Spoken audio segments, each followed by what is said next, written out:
Part of the Barr family, the kicking family in the NFL. Brother Chris, of course, with the Raiders. Matt will kick it off. He, by the way, working on a consecutive field goal string of 14 straight. And at the other end will be Robert Levette, the rookie on the left side from Georgia Tech, and John Williams, who played the last 2 years in the USFL. On a hot September Texas day, we're underway. And Barr nails it deep and out of the end zone. It hit the crossbar. That was a field goal. That was on its way to Waco. Danny White, a last word from Coach Landry. His backfield partners, Tony Dorsett, number 6 all-time in the NFL, and the big runner Timmy Newsome. Tony Hill moving rapidly on the all-time Cowboy list of receivers. Veteran Mike Renfro and an outstanding tight end Pro Bowler Doug Cosby. Phil Pozderac, Glenn Titensor, Tom Rafferty, Kurt Peterson, and Jim Cooper, the blockers in front of White. White starting today despite a thumb injury. Hurt himself last week against the Lions. Both Hill and Renfro to the right, and Dorsett shifting into the tail of that eye. Dorsett. And he's knocked out of bounds after a gain of 5 at the 25. Don Rogers made the tackle. The Brown defense reads this way, and certainly one of the top defensive units in the NFL. Camp, who had 14 sacks last year, Bob Golick on the nose, and veteran Carl Hairston, the front 3. The linebackers, and some say the best group in the league, Chip Banks, Eddie Johnson, Tom Cousineau, and Clay Matthews back in the lineup. He did not play on Monday night. And the Dogs, the back 4, Minifield and Dixon at the corners, Gross and Rogers at safety. 2nd and 5. Newsome plowing for a couple to the 27. That'll bring up 3rd down and 3. Danny White, as he warmed up, looked as if he had a bandage on that right hand. He's throwing the ball well, Dick, but you'll see as you view him from behind in warm-up that he has taped that thumb carefully.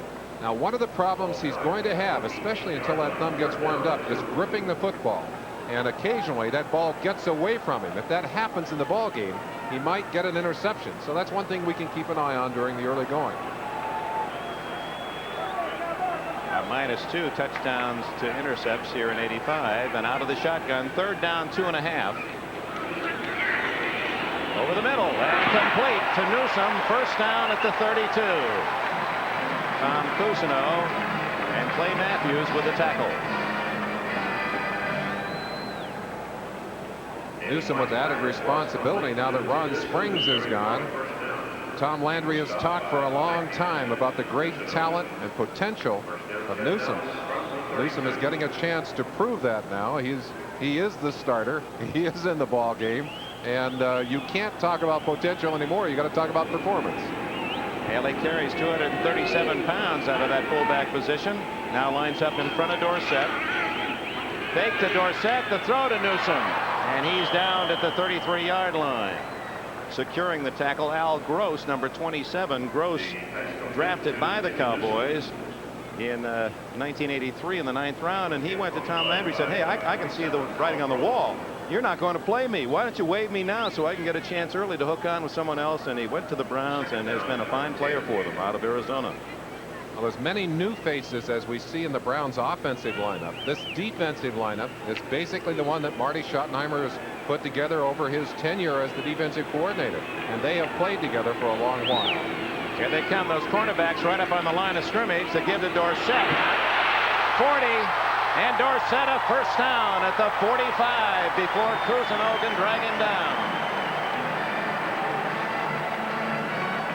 It appeared that the Dallas Cowboys caught the Cleveland Brown defense slanting up on the line. This hole is much bigger than it should ordinarily be. Golick, the nose tackle, went away from the hole. Banks, Chip Banks, number 56, an outstanding linebacker, actually gets taken out of position by the tight end as he followed him inside, and Dorsett's quickness got him out of the play, and a good gain for him. A dozen yards for Dorsett. 1st down pass to Tony Hill, and he is into Cleveland territory at the 49, and a flag is down. May have a face mask with it. Hill with 13 catches, tied with Doug Cosby for the club lead, and they'll get another 5 or more on the penalty. Defense, number 27, face mask. 5 yards. Fred Silva, the referee. They tack on 5 against Gross. Right in the middle of your screen, coming up right by the 50-yard line, number 27, Gross, reaches in. It looked like he was going to miss the tackle, so he just reached up and hooked onto that mask. First down, Cowboys at the Cleveland 48. Make that the 43-yard line. Dallas taking the opening kickoff from the 20. Reggie Camp nearly offside. Newsome. And the big guy from Winston-Salem State, a school of 2,200 students, slamming inside the Cleveland 40. 6 more yards for Newsome. The Dallas Cowboys offense had no trouble at all moving the ball last week against Detroit, but they ended up self-destructing, turning the ball over. They had several long drives, something they had not done during the preseason. Cowboys pleased with that, but today they'd like to make the drive and get the payoff and not turn the ball over. Yeah, they like to work from that 2nd and 4, and it's Dorsett with a first down at the 30. Tony Dorsett moving closer and closer to the 10,000-yard rushing mark. Number 6 best all time. Boy, what a sensational player he has been throughout high school, college at Pittsburgh, the Heisman winner, and as an all-pro here in Dallas. And it would certainly appear, Dick, that Landry and his play calling and his selection in this first series a little more conservative than he ordinarily is, really featuring that running attack and the short passes, maybe because of White's thumb. First report from Atlanta. Denver scores first. 7-0 Broncos. The slant outside. It's Cosby, the tight end, and he goes out of bounds at the 23. Frank Minifield, the closest Brown, a gain of 7 for Cosby, Pro Bowler from Santa Clara. Had a big game last week against the Lions. Hill had 11 catches too, but all in a defeat. Well, sometimes those statistics don't give you much solace. You know, wind up on the short end of the score. Boy, it's hot on this side. The sun shining on the Cleveland side of Texas Stadium. Must be at least 10-15 degrees warmer. 2nd and 3. Dorsett again.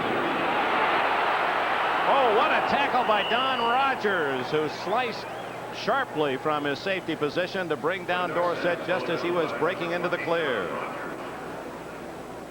Rogers, one of the most aggressive safeties in the game. His idol when he was playing at UCLA was Kenny Easley of the Seattle Seahawks. Watch him come inside out on this play. And Dorsett, with all of his quickness, could not get away from Rogers, who took him to the turf, forced Dallas into a 3rd and 2 situation. Big play for the Cowboys. 9:40 remaining first quarter. From the spread, incomplete, intended for Newsome.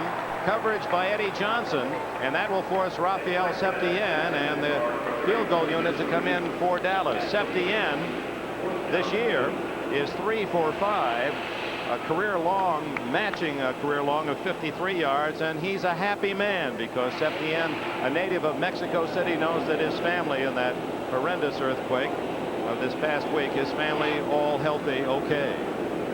Was able to contact him through the help of one of those shortwave radio operators, a ham operator down there, and get a hold of him. 40-yard attempt. And the Cowboys are on the board first. Septien good from 40, and with 9:31 left first quarter, it's the Cowboys 3-0. Into that, I thought that worked out nice.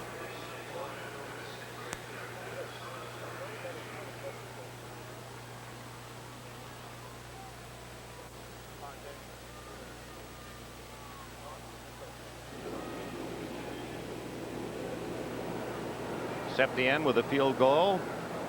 Garo Yepremian and Fred Cox, the only men with longer consecutive scoring streaks. And now it'll be Septien kicking deep to Glenn Young, former Eagle. And also on the wings are Reginald Langhorne and rookie Greg Allen. On the wings of a former Eagle? No pun intended. Young's going to take it out from a yard deep. Oh, he came out aggressively, and he's down at the 23-yard line. Former Mississippi State star. The Browns on the field for the first time. Gary Danielson with Ernest Biner and rookie Kevin Mack, a USFL product. Willis Adams and Fred Banks, a rookie, are the wide receivers, and one of the best, Ozzie Newsome, the tight end. The blockers, and this is a rebuilt line. Mike Babb at center, a good one. George Lilja and Dan Fike, two new guards. Cody Reisenbach after the injury of last year, along with Paul Farron. Actually, 9 of the 11, as Merlin indicated at the start on that offensive set, are new people from last year. The quick hitter to Willis Adams across the 30, and a gain of about 8 before Mike Hegman can make the tackle for Dallas. Here, the white jersey defense of the Cowboys. The front four of Jones, Dutton, White, and Jeffcoat. Randy White, one of the greats, number 54. Look at a quick huddle by the Browns. We'll give you the rest of that Dallas secondary in a moment. Second down, a long one. Danielson with an audible. Biner. And Ernest Biner has the first down at the 37. Here then the rest of the Cowboy defense. The linebackers. Mike Hegman, the veteran. Eugene Lockhart, a second-year man. And Jeff Rohr out of Yale. And the back four of Everson Walls, Dennis Thurman at the corner, Thurman for Ron Fellows, and Dexter Clinkscale and Michael Downs at safety. Danielson wasting no time in the huddle, Merle. Well, the Browns are getting out. They're trying to keep the Dallas team defensively from substituting, trying to keep those packages on the sideline. First down, Browns trailing 3-0. 8:11 left, first quarter. Danielson, who has been running well all year, and he's to the 42-yard line. Danielson with over 80 yards, 83 to be exact, rushing in the first 2 games, averaging nearly 7 a carry. No huddle. Right back to the line of scrimmage. This may force Dallas to play with the players on the field and not use their normal substitutions that they enjoy so much in special situations. So Danielson, instead of taking them into the huddle, is calling his plays audibly. Everybody can hear. This is like a 2-minute offense, Dick. 2nd and 5. Biner breaking a tackle. Good piece of running by Biner. He was trapped at the line of scrimmage, but the ex-Pirate in East Carolina is close to another first down. A couple of things to think about. If they continue with this quick offense on a hot day like today, that means that both the Cleveland offense and the Dallas defense are going to get awfully tired without that usual break between plays. The crowd comes into play now. See Danielson audibilizing. Boy, these people in Texas know their football. Didn't take them long to figure out, hey, we can be a part of this too. And by making noise, it takes away some of the audible effectiveness of Danielson, who appeals to Fred Silva. This does something interesting to defensive coordinator Ernie Stotner. When he can't use his secondary, his adjustments in the secondary, his changes of linebackers, his 4-0 package, which is really a long yardage package, he's got to go with giving people out there who are not used to playing in those situations. And if the Browns could get away with it and continue with it, could really put the Dallas defense in a bit of a bind. There's Stotner, ex-Steeler great. Now, Danielson does not have to audibilize. He was able to go into the huddle. 3rd and 1. Kevin Mack joining Biner in the backfield.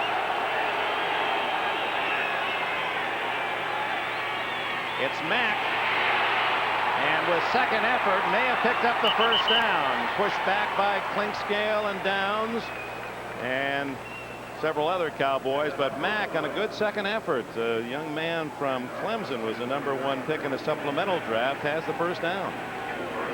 Watch Kevin Mack from his fullback position now, adjusting. He stopped well behind the line, but kept his feet moving, kept his body going forward, and picked up enough to pick up that first down. But as you said, Dick, purely second effort. He was stopped well behind the line the first time. Mack out.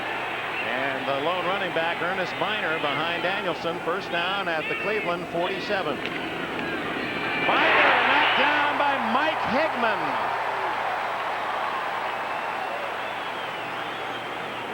Hegman guessed the right time to dog, and it was he that was barking on that play. The Cowboys love to blitz, and here the crowd is again, trying to drown out the audibles from Danielson. We talk about home field advantage. One of the advantages you have at home is that it's your crowd, and they can get into the game. They certainly have done it here. You know, as you look at Danielson, the back of Danielson, see the lower right side of his helmet? Well, it's on all the helmets. And it's a caution. It's a warning like you'd get on any package in the store that there's something that they feel is dangerous about that product. Well, they even have a caution on the helmet. Well, there's the home court, the home field advantage of the Cowboys here at Texas Stadium. They've won 80% of their games. Second down and 12. Danielson down in the grasp of Too Tall Jones.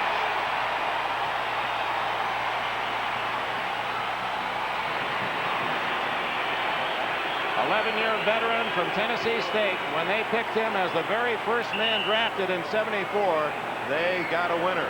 Watch Too Tall from the right side of your screen, right over the top of Cody Rison, 63. And Danielson, had he seen him in time, I think could have gotten away because Too Tall was falling, but he just fell with that 6'9" frame all over Danielson. Giants take the early lead against the Cardinals, 7-0. Now third down and long. Danielson from the shotgun. That's Newsome in motion. Good protection. Oh, breaks down now. Dexter Klingscale, the safety man, in on a blitz. And even with his help, there's a flag down, by the way. Terrific coverage downfield. Maybe too good. There's a flag deep in the Dallas secondary. It may have been a penalty on the secondary. If so. Before the snap, the 30-second clock had expired. We have delay, number 18, 5-yard penalty. The down remains the same. So take away the sack, and the Browns actually benefit from the delay of game. Well, I don't know if they benefited that much. They do get another opportunity, but this is the situation that Marty Schottenheimer fears most because his offensive line really hasn't come together yet. They've had 9 sacks so far in the season. 6 last week against Pittsburgh. They've had 2 so far in this game. They cannot protect their quarterback in these must-pass situations. Danielson down 11 times in 2 games and a quarter. Draw play, and it doesn't work. Viner for just a yard as Victor Scott, number 22, and Randy White made the hit. And in comes the kicking team for Cleveland. Jeff Gossett will punt it away. Deep, Bill Bates and Speedy Gonzalez, Leon Gonzalez, at the 25 of Dallas. Gossett, a former New York Mets baseball infielder in the minor league system, kicks it away. Good looking kick. Bates, fair catch. A late fair catch at the 23-yard line, and staring up into that open roof and into the Dallas sun. Timeout with 4:22 left in the quarter.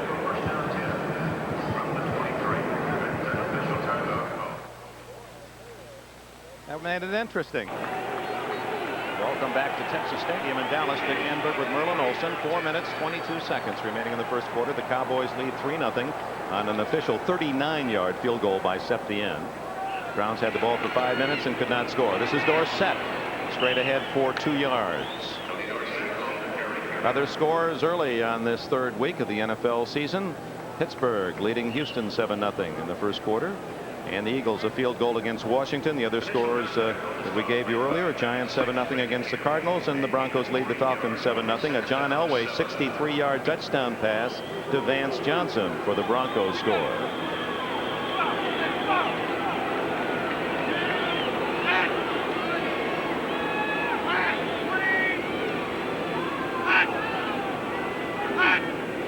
On 2nd and 8.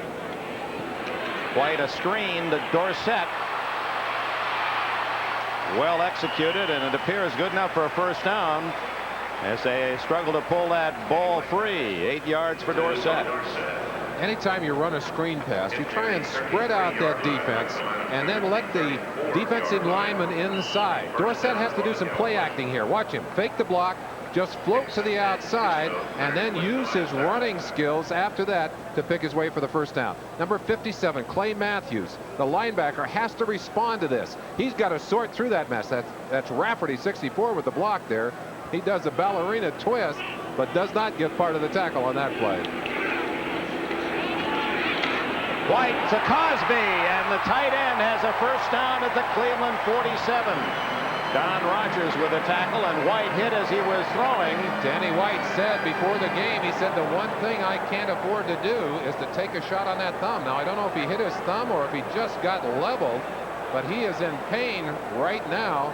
Trainers and doctors quickly out from the sideline. Gary Hogeboom, the backup quarterback, and of course part of the controversy here in Dallas, the quarterback who you like most, and boy, White showing the pain in his face. We have a timeout in Dallas. We'll return with the Cowboys leading 3-0, 2:45 left in the quarter. I don't think he did either. His knee, it looks like his stomach. Looks like he just had himself knocked.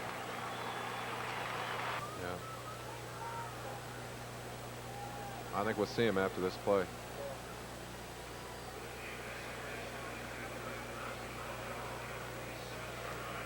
Let's do that AFC NFC record for the Cowboys. That record versus the AFC. And then let's also get that that post Monday night stat in. Get that out of the way if we can.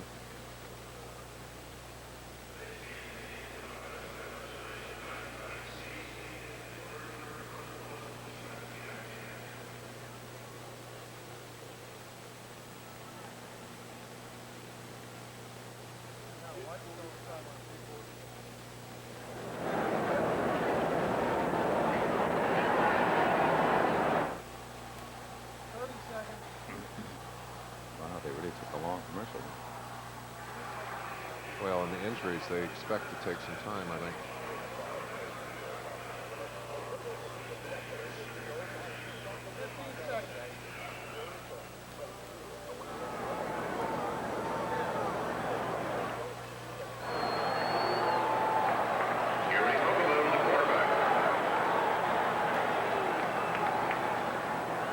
Gary Hogeboom from Central Michigan in a quarterback for Danny White. White did not appear seriously hurt. Hogeboom guns and completes.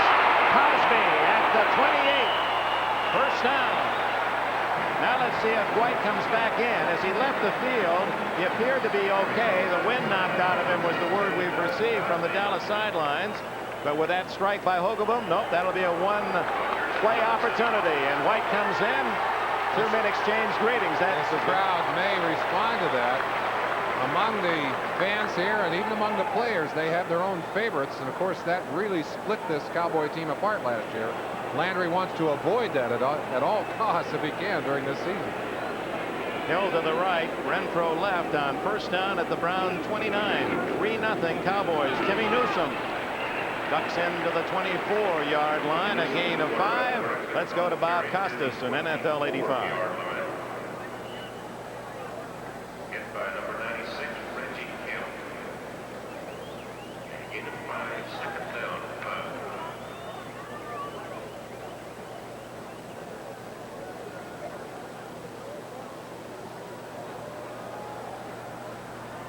5. Indeed, that's news that you've been hiding from us, Merlin. Second down and 5.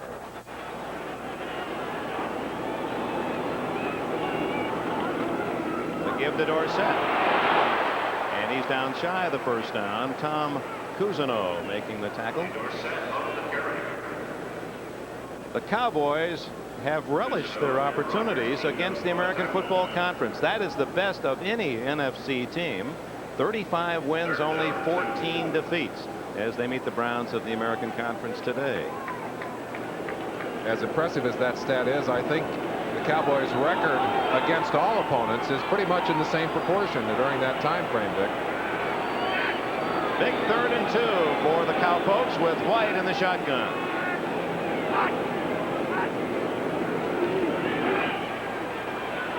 Tony Hill, first down at the 17. Hanford Dixon made the tackle.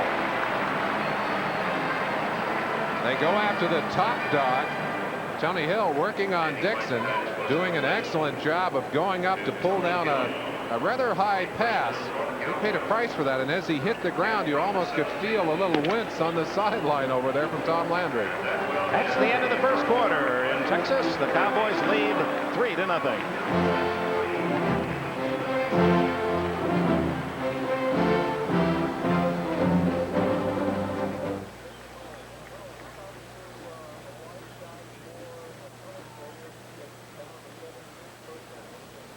Let's get it. Let's get it. Show me what you got when we get them lined up.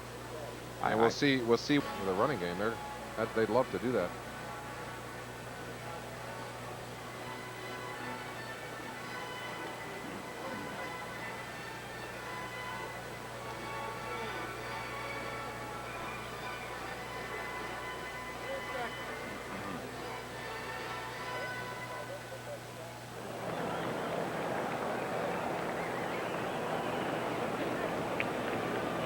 As was the case last week in Detroit, the Cowboys dominating the statistics, although they didn't come home with a win from the Lions, and so it is in the first quarter today. They also have done what they started out to do today. They have been able to control the football running. They have not turned the ball over, and they have forced Cleveland into must-pass situations that they've been able to capitalize on. Leading 3-0 and a first down at the Cleveland 17. Dorsett to the 10. Chip Banks with a hit after a 7-yard pickup. Last week, these were the numbers. 33 first downs to 13. 554 yards. 40 completed passes. Well, but the most important statistic, the bottom line, Dallas had 21 points and Detroit 26. Shows you what can happen if you throw the football into someone else's hands and drop it on the ground. From the 10-yard line, the Cowboys trying to add to their 3-0 lead. Touchdown, Cosby. The tight end has his first touchdown of 85. A 10-yard bullet from Danny White.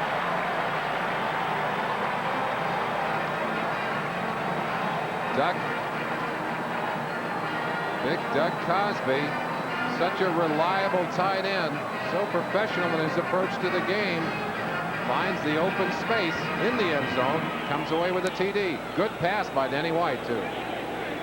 Out of Hogaboom's hold, Septien to try the point after.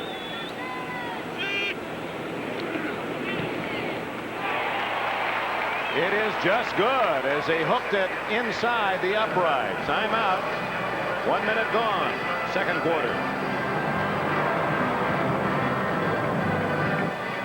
Play it for me. Play it for me, please.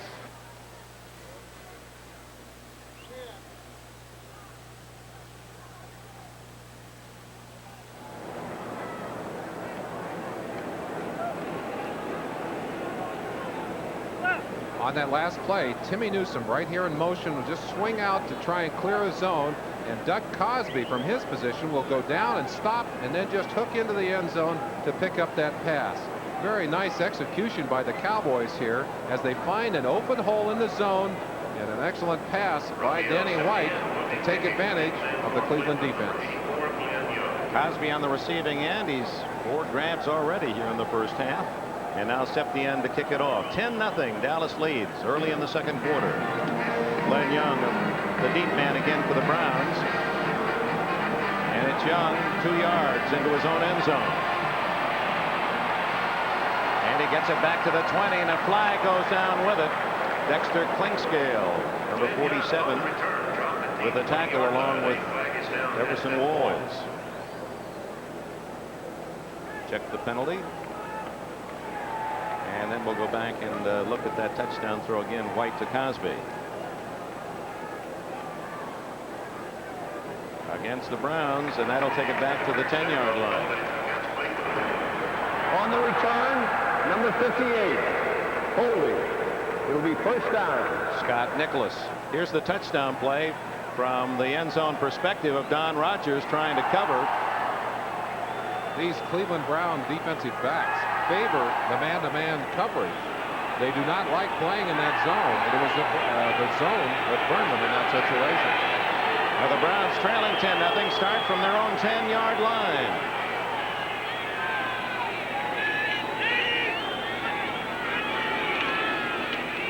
Biner runs into Randy White, the 7-time All-Pro defensive tackle of the Cowboys. White, #1 pick out of Maryland 10 years ago.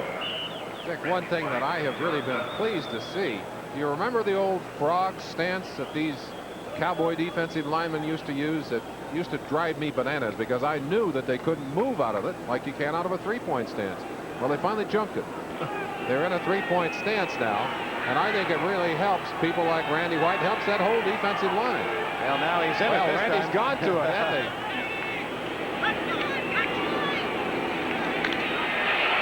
Danielson to Ozzie Newsome, and a first down at the 25-yard line. The Wizard of Oz from Alabama. Newsome's 11th catch of the season. This is a man that you've got to have your eyes on. He's one of the people that they're so conscious of, coming all the way across the field. Eugene Lockhart, middle linebacker, 56, the man trying to pick him up there, trying to get in front of him. Big Oz got his hands on the ball. He is a fine athlete, great receiver. It's a good throw by Danielson in traffic. Barry Holt replacing Newsome. Biner through a small crack out to the 30 and a gain of 5. Mike Hegman with a tackle. Biner from East Carolina, the leading rusher for the Browns, coming in with 150 yards. Last year gained 426. And the whole rebuilding of this offense by Marty Schottenheimer gone. Mike Pruitt, many, many others. One of the people we should talk about, Cody Rising, is a new face for this year. He was hurt all of last year, but he is a veteran lineman. Kevin Mack has a first down for Cleveland to the 37-yard line. +7. Jeff Rohr with a tackle. Pittsburgh leading Houston 7-0 in the first quarter. Let's run down all of the early action. Giants and Cardinals are now tied at 7. So is Denver and Atlanta, as you heard from that last report at NFL 85. Philadelphia 3-0 lead against the Redskins. San Diego draws first blood at Cincinnati. New England leading 3-0 against the Bills. Here it's 10-0 Dallas. First down Browns at the 37. Biner hit hard by John Dutton, the veteran from Nebraska, after a 3-yard gain. Two other scores for you. New Orleans leads early against the Buccaneers 7-0. And Indianapolis 7, Detroit 0. The Colts home opener. Ernest Biner kind of reminds you of Robert Newhouse, doesn't he? Used to play here. Same number. A bowling ball with legs, they used to say, and that powerful, stocky upper body. Not the most shifty guy in the world, but boy, he's hard to bring down. This is Kevin Mack. He is 6 feet 212. And Biner is only 5'10", but weighs 215 pounds. So actually the halfback in the Cleveland system is a more fullback build than is the fullback himself, Mack. Well, they're impressed with the physical ability of Mack out of the USFL after 2 years experience. Fine pass receiver, too. Now we saw the Oilers last week in their close but no win effort at Washington, and they tied Pittsburgh 7-all. Third down, 3.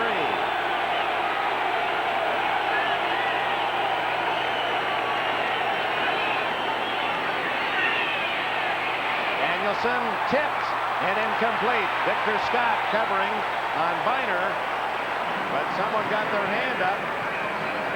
You also notice that the Cleveland Browns have abandoned their no-huddle strategy because of the crowd noise and allowed now the Cowboys to shift all of those substitutes onto the field in long yardage situations, special situations, and the Cowboys have shut them down here again.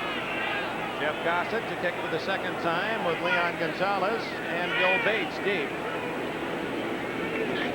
Boy, this is tough to feel if you look up into that sunshine. It's Gonzalez, a late wave, and he takes the fair catch at the 13. Gonzalez, coached by Bates, was saying, fair catch the ball to the rookie, a 42-yard punt.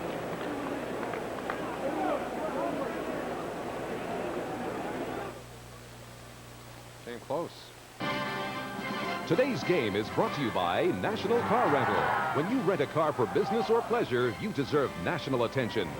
By Old Milwaukee and Old Milwaukee Light. It doesn't get any better than this. And by Owens Corning. Our building products put your house in the pink. 10 minutes, 10 seconds left in the first half. Cowboys with the ball again and a 10-0 lead. They start from their 13-yard line. Danny White has had an outstanding first half. Dorsett hurdling to the 20. It'll be 2nd and 3. Dorsett. He's been a great player, living up to all of the expectations, and of course the Cowboys had to trade draft choices with Seattle to get the rights to pick him, the second player picked back in 1977, and seems a certainty to become only the 6th man in NFL history to gain 10,000 plus yards on the ground. He's caught over 300 passes as well.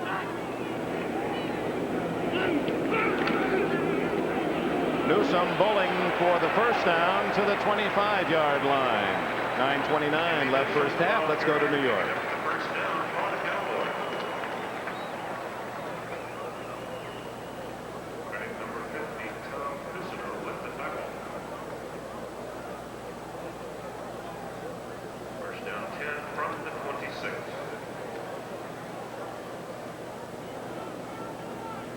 All right, Bob, here it's 10-0. The Cowboys leading Cleveland, and we do have a correction on another score. There it is. Pittsburgh leads Houston 14-0. It's not 7-7 as we first reported. Well, they've taken another touchdown away from Houston. Boy, it's been a bad September for them. There's Dorsett falling on the ball and had thoughts about getting up again, but Eddie Johnson was there for the Browns back at the 20-yard line, and I know that brought a lot of hearts into the Dallas throats because that's what they did against the Lions last week. Dorsett is a very sure-handed handler of the ball. Let's see what happens here. I think he just took his eye off of it, and that's, you know, it's interesting. Professionals make the same mistakes that the kids do on the sandlot. They try and run with that ball occasionally before they really catch it. Dorsett did it there and ended up dropping it, having to cover it. There's the crown of the field here at Texas Stadium. Literally, you're looking uphill. It's quite a hump, well over a foot in the center difference from the sides. White has had a bill. Oops! That ball tosses out of the hands of Cosby, incomplete, but Cosby is fortunate as he batted that ball high in the air that did not go for a Cleveland touchdown. Dick, just reflecting on the crown of this field, it means that anytime you're going to the outside, you're really running downhill, and a quarterback throwing a pass to the outside has to kind of adjust for that. Of course, the Cowboys are used to that, but with a lot of flat stadiums, you really have a difference. Cos not getting his hands on that one. Giants now lead the Cardinals 10-7 in the second, and Philadelphia adds a field goal to their lead at Washington. 3rd down and 16. White underneath to Newsome, but that'll be short of the first down at the 31. Eddie Johnson on the coverage, and for the first time, Mike Saxon will come in to punt for the Cowboys. Give White 12 more yards. He's had 9 for 11 and 72 yards in this first half. Danny White, of course, was the punter here for many years, but Landry felt that might be one of the things that was putting extra pressure on White, so he got Mike Saxon. And here in Saxon, you saw the numbers, very impressive here in his first full season of kicking. Expatriate Clarence Weathers at the 22 of the Browns. Saxon line drive. Weathers on the run at the 25 and steps out of bounds at the 30-yard line. Now the Browns have the ball with 7 minutes and 12 seconds left in the half. The Cowboys lead 10-0.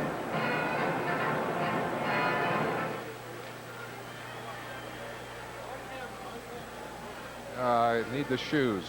Okay, give me a. Where's my? Why don't you say the shoes and do the hound thing here? Oh, we'll talk the about hounds. Yeah. Okay.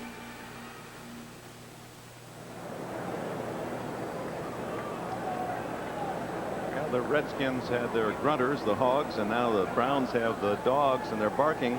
Did you ever make any noises, animal noises? Well, occasionally we would howl at the quarterbacks if we were bringing the dogs after them, and it was a way of saying we're coming after you. But I don't think we did it quite as much as this Cleveland defense.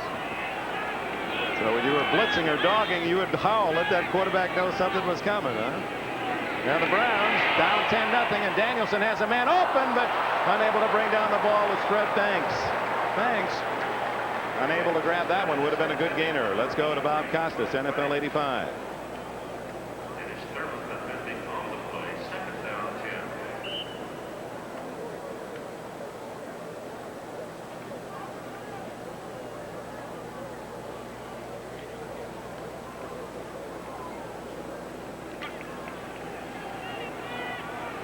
So the Steelers trying to rebound from their 17-7 loss at Cleveland on Monday night. 2nd and 10. Biner for about 5. And out went to Ernest Biner. Through a block thrown by the center Mike Babb from the University of Texas. Babb, number 61. In the middle of that line, you see Paul Farron, 74, coming across the trap. Babb getting his hands full of Randy White's jersey. And there's a quote from Doug English, the nose tackle last week the Cowboys were playing against. He said, Babb is stronger than 9 acres of Texas onions. You should know English is from Texas as well. 3rd and 5. Timeout.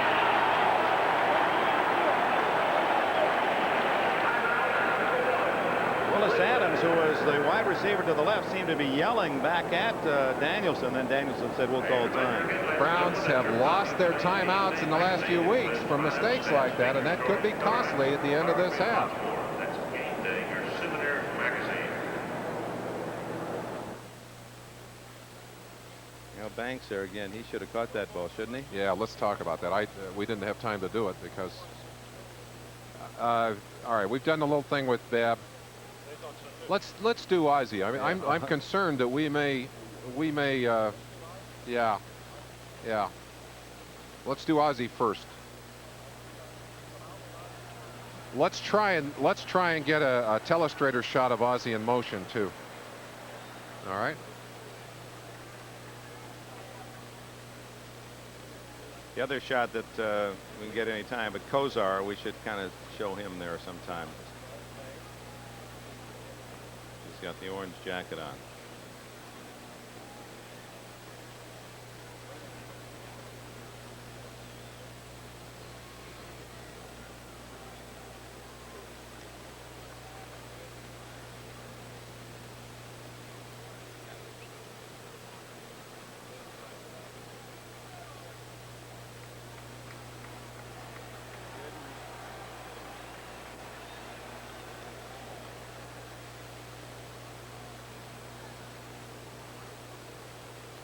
These are long timeouts. Wow. Yeah, well, Jeez. well, the one thing, fewer of them though.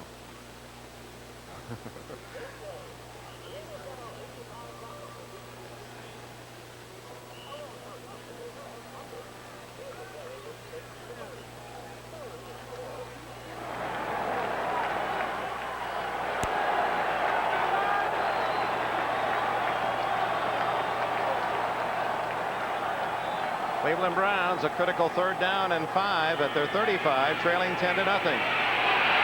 Danielson. Good job of ad-libbing.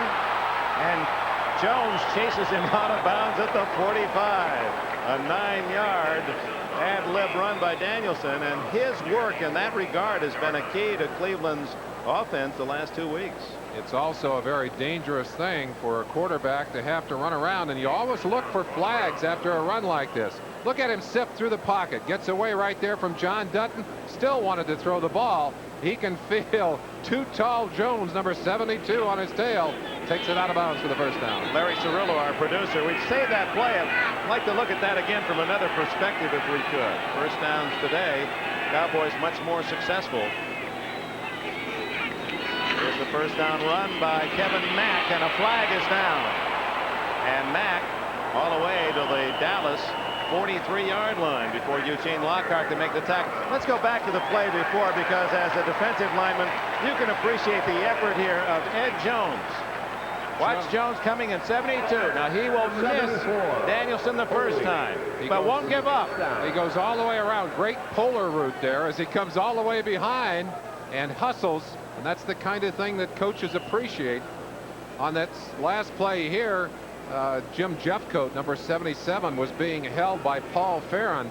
Farron got a couple of costly calls last week on holding, and right now that sets the Cleveland Browns back a 10-yard count. They got a first down and 20 yards to go.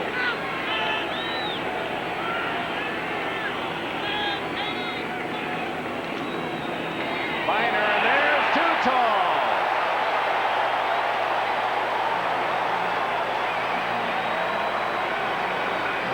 Well, he's been on the scent. Was in the right place for the Cowboy defense. This telecast presented by authority of the National Football League, intended for the private use of our audience. Big 72. He played the first 2 weeks of this season with a partial hamstring injury. Didn't say a lot about it, but Ernie Stotner said yesterday, he said, I think he's ready to cut loose. Well, Ernie, you're right. Any rebroadcast, other use of this telecast without the express written consent of the Cowboys and the National Football League is prohibited. Second and long. Oh, Newsom bobbles the ball and then is batted down himself at the 35-yard line. Ricky Eastman, number 42, in on the tackle. It is a forward pass and a flag is down. And another hold against the Cleveland Browns. Short game. We'll see whether the Cowboys take the play.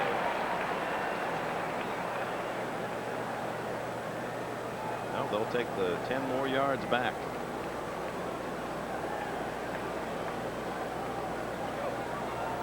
Landry has to be pleased. Offense, number 74. Holding. Oh, back-to-back holding calls on Paul Farron. I talked to Howard Mudd, who's the offensive line coach for this Cleveland Brown offensive line, and he said, you know, we've got a lot of youngsters in there, and we're going to make our mistakes, and we're going to take our lumps, especially when you're playing against a team like the Cowboys. But he said it's the only way we can learn. We've got to have the time, and we've got to play through those mistakes.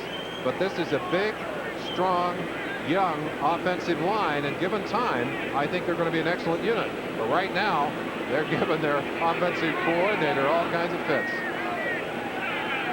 Still haven't marked off the penalty, and now that exercise is completed to the 21-yard line. Still second down, but half a section to go. Well, if you're Joe Pendray on the sideline, the man who's responsible for putting an offensive plan together, I don't know if you can find many plays for this situation, Dick. Danielson's best play has been the scramble.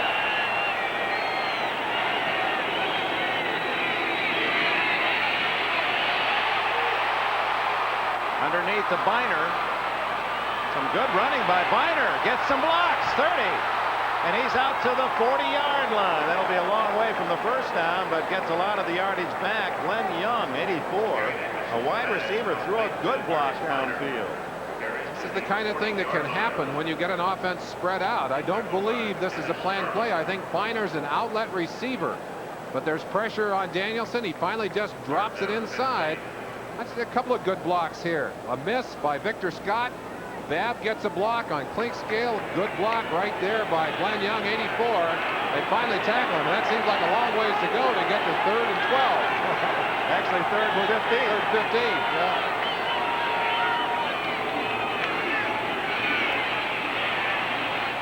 Got a man downfield. And Glenn Young is close to a first down as he curled back. And yep, at the 45 of Dallas. So they overcame a 2nd down and 33. Credit that one to a defensive player who, in tackling him, actually drove him past the yard stripe. Danielson gets the ball. He's about 4 yards short here. But watch it right now. Victor Scott, 22, hits him from behind and drives him over the line. That's where good tackling costs them a first down there. It costs them a chance to force a kick. First down for the Browns, and quite a recovery from 2 holding penalties and a sack. Trailing 10-0. Kevin Mack A hard-earned yard. We pause briefly for station identification from Texas. This is the NBC television network.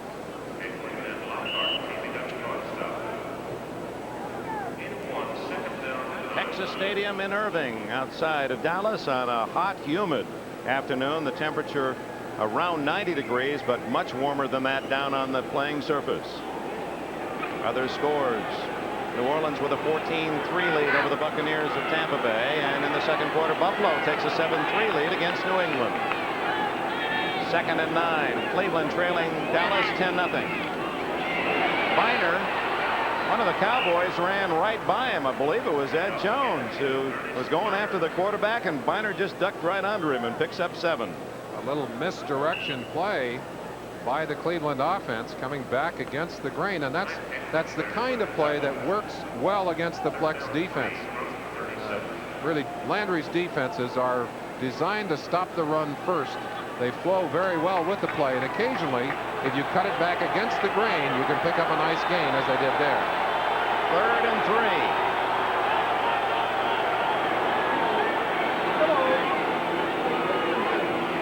Biner again, and he has the first down at the 33-yard line. So this is the best drive for the Cleveland Browns, and it comes at the 2-minute timeout. 2 minutes left, first half. Dallas 10, Cleveland nothing.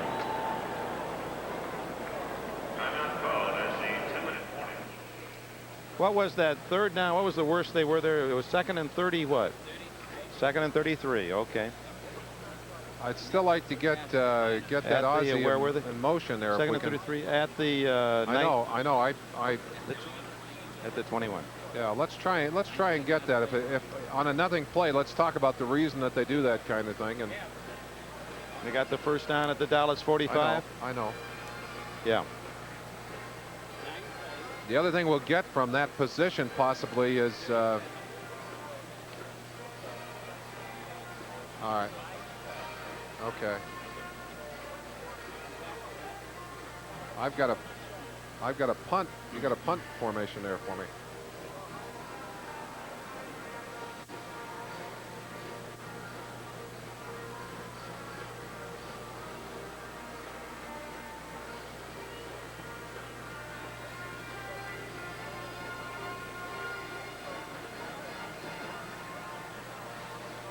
Good.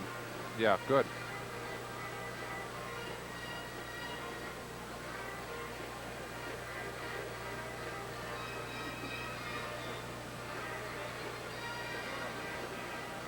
Yeah, that's how he shot.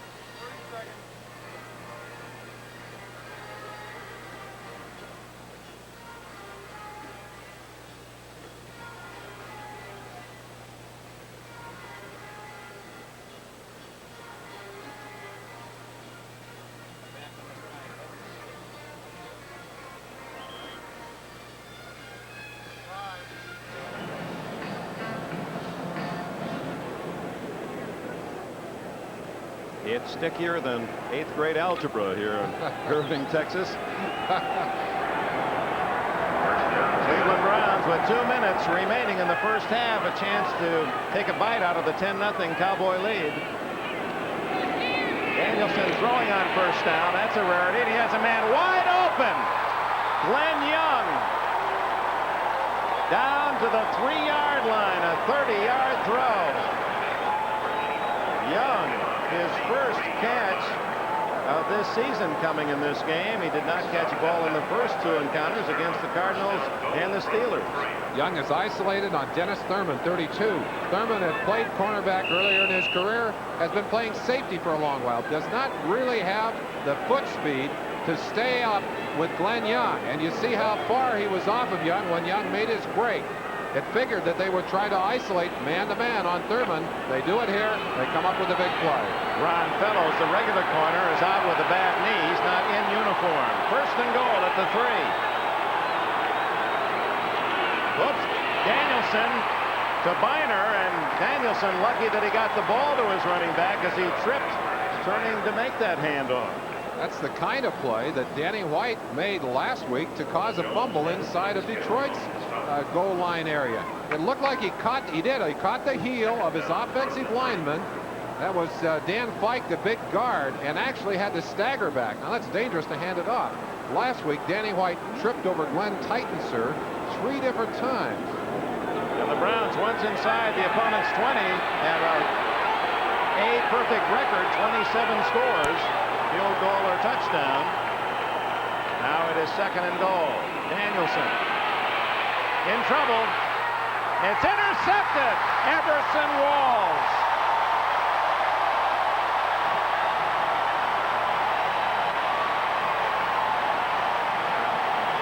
And so Walls has his 3rd interception of the year, and that Cleveland streak of scoring inside the 20 comes to an end. It looked like Danielson was hit from behind just as he delivered that pass. It might have been Michael Downs, 26, coming from the backside. And watch him here. It is number 26, Downs. He hit him just as he delivered that ball. And I think he might have been just trying to throw that ball away. Ozzie Newsome all alone in the end zone, but Danielson was fighting for his life, could not find his ace receiver. So it remains 10-0, and Dallas on Wall's interception. He's trying to become the first man in NFL history to lead the league in interceptions 3 times. He led as a rookie and as a second-year man. Now it's a matter of the Cowboys hanging onto the football and run out the final minute of this first half with a 10-0 lead. Dick, we focused in on Tony Dorsett a little earlier. It's interesting to me that even though he held out, stayed out of camp, was late coming in, he really is in excellent shape. It looks like he's making all of his moves. He looks strong. It's not unusual to see a player who's missed part of camp really be kind of shaky at this point. Not so Dorsett. After Monday night games, and of course Cleveland playing on Monday night, nearly 54% of the time those teams win. There's a kind of a theorem around that you don't win after a Monday night game. The actual statistics prove that not to be so. Well, I think often we talk about a team being at a disadvantage with that short week of preparation. And yet if you look at that number, not only are they not at a disadvantage, but that includes all the winners and the losers go on to win more than half of their games. Ladies and gentlemen, tickets to 5 more Cowboy home games are on sale today at these 30 seconds. 30. Okay. All right. He's got those clicking sounds to go along with it. Away. Well, I think that play right there, that that interception, I think, you know, shuts it down. that's a nice replay too, because Randy White is knocked down and you see him grabbing it. I mean, trying to get Danielson from down on his back before Downs does get to him. December 15th. And during the week, tickets are available at the Cowboy ticket office in Dallas. The Central Ticket Agency. Stay tuned at halftime. NFL 85 with all the scores and top plays of the early games today. You see Paul McDonald now relegated to the number 3 quarterback position. Gary Danielson there, number 18. Of course, Bernie Kosar, the heralded rookie from Miami. And Marty Schottenheimer answered our question yesterday. What happens if Danielson is injured? He said, no hesitation. Bernie Kosar is the quarterback.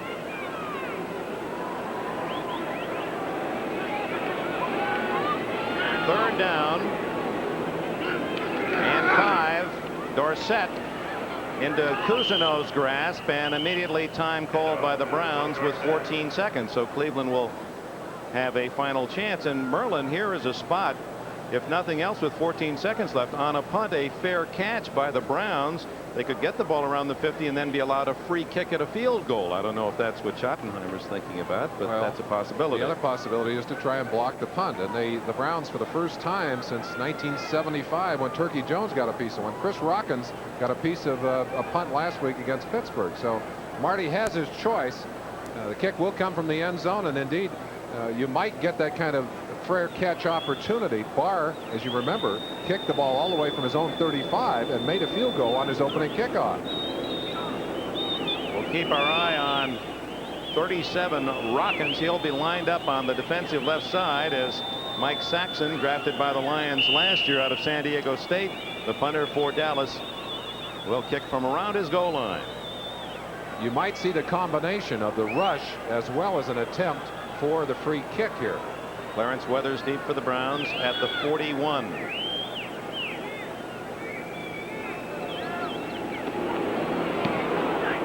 There's the fair catch possibility, but he doesn't come up and get it. Takes the bounce and goes out of bounds. at the 44-yard line. There's a chance there with a gamble. He could have had that ball about at the 50-yard line, and then you have to line up 10 yards apart and give the field goal kicker a chance at the free kick. 4 seconds left in the half. A 50-yard punt and a 6-yard return for Weathers. So a desperation chance for the Browns to try one long one. Browns have not been utilizing 3 wide receivers. Of course, they have young receivers, but they traditionally stay with their 2 tight end or single tight end setups, even in the long yardage. Let's see what they've done here. No, they'll go for 3 wide receivers all together, I think hoping for a penalty downfield. Langhorne, Young, and Banks all lined up on the right side, and then a long toss. Young's the closest man. Oh, does he pay the price for it as Michael Downs in there to break it up for the Cowboys along with Dennis Thurman. The end of the first half, and the Cowboys leading the Browns 10-0. Well, 60,000 plus in Texas Stadium this afternoon, but yesterday it was quiet. Just a few folks on hand as Tom Landry and the Cowboys took the 1985 team photo. Here we were there as well. Here they get themselves all set up. You notice how they're lined up according to numbers, 60, 62. Young fan there. She had last year's team picture, and that's how it will look when the Cowboy fans get theirs. And then the fun begins. They take their own picture. I think they had more fun after the official picture by far than they did beforehand. Steve Dawsey wondering what this is all about. Let's go back to what obviously was the most important play for the Cleveland Browns and maybe the Cowboys in the first half.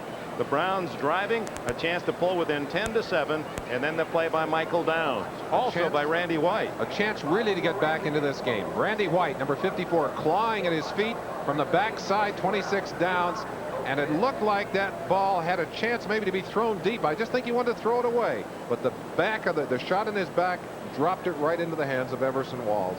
And so the Cowboys maintain their 10-0 lead. NFL 85 halftime activities will continue. It can dominate a game because of his physical size.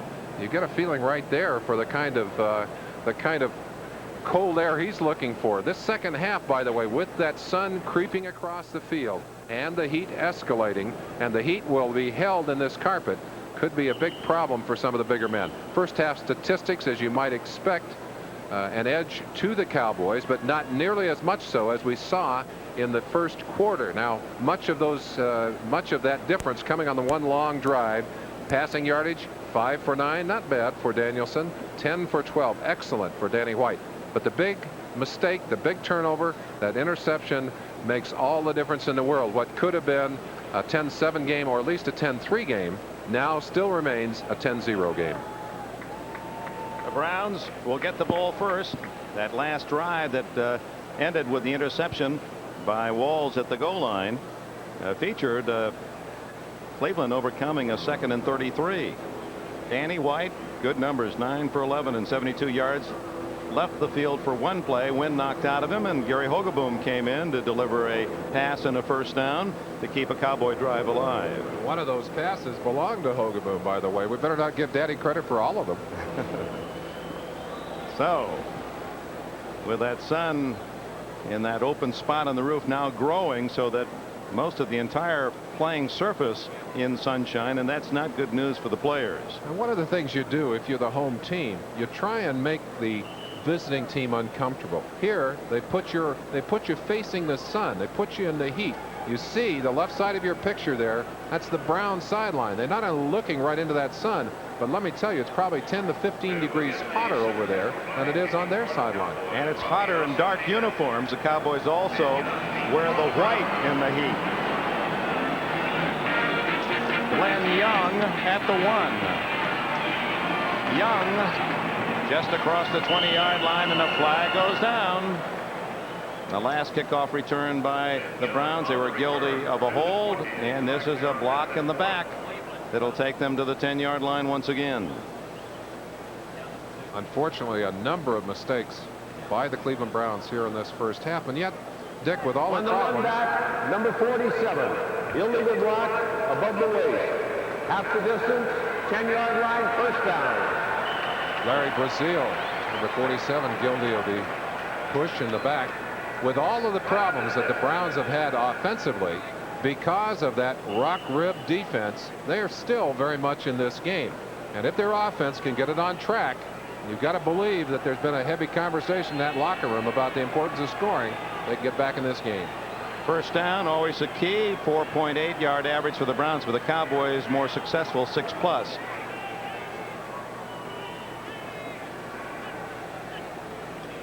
Danielson throwing on first down. Oh, threw it behind Ozzie Newsome, and Michael Downs was right there for Dallas. The penalty statistic, it becomes an important one in the game. The Browns have been penalized 50 yards. The Cowboys do not have a penalty. Error-free football in that way from the Cowboys. The Browns employing a single back set. Most of the time in the first half they employed 2 backs. You see Robert Jackson coming in to deliver a play to Gary Danielson from the sideline. Again, single back. He's got Young and Adams to the left, Newsome tight end left, and Holt tight end right. Kevin Mack the fake, and he didn't take the ball. I believe Danielson wanted to give it to him. Jim Jeffcoat gave it to Danielson. Could well have been a blown audible. It appeared that Kevin Mack realized his mistake as he hit the line of scrimmage. At the end of the play, watch the look on Kevin Mack's face. We won't see his face, but watch him now as he gets to the line. Look at what he does here. He knows that he made a mistake. And let me tell you, that's the kind of play that stays with you on the plane going home, and you just dread looking at the films tomorrow. Third and between 11 and 12. Danielson in trouble again, and down he goes at the 12. A gain of 3. Victor Scott and Randy White to stop the quarterback of the Browns. So the Cowboys are going to get the ball in good field position. Cleveland not able to overcome that start at its own 10-yard line. Dick, when you open up with your back to your own goal line, there are certain plays you just can't afford to run. You don't want to make a mistake. You don't want to run too many risky plays. The end result, often you end up kicking from your end zone. 43-yard average for Gossett in the first half.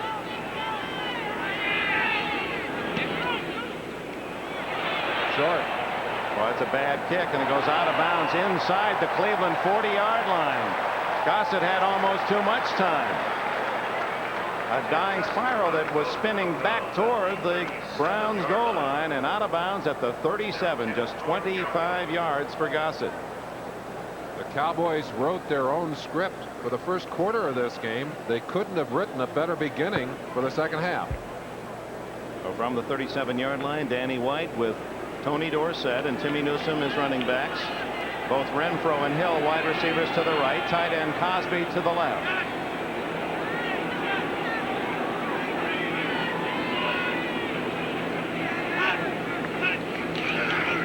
White throwing on first down, and it's Hill in the grasp at the 30-yard line. Tom Cousineau with a tackle. Well, 2 weeks to go. In fact, 2 weeks from today, the baseball regular season will end. Pittsburgh making it tough on the Mets with a 2-0 lead early at Shea. Milwaukee 1-0 against Toronto, but the Blue Jays all but a lock on that American League East. And of course, later it'll be Kansas City hosting Minnesota. The Angels on the West Coast tied with the Royals take on the Cleveland Indians, and we will have the key games for you in the pennant race next Saturday on our baseball game of the week on NBC.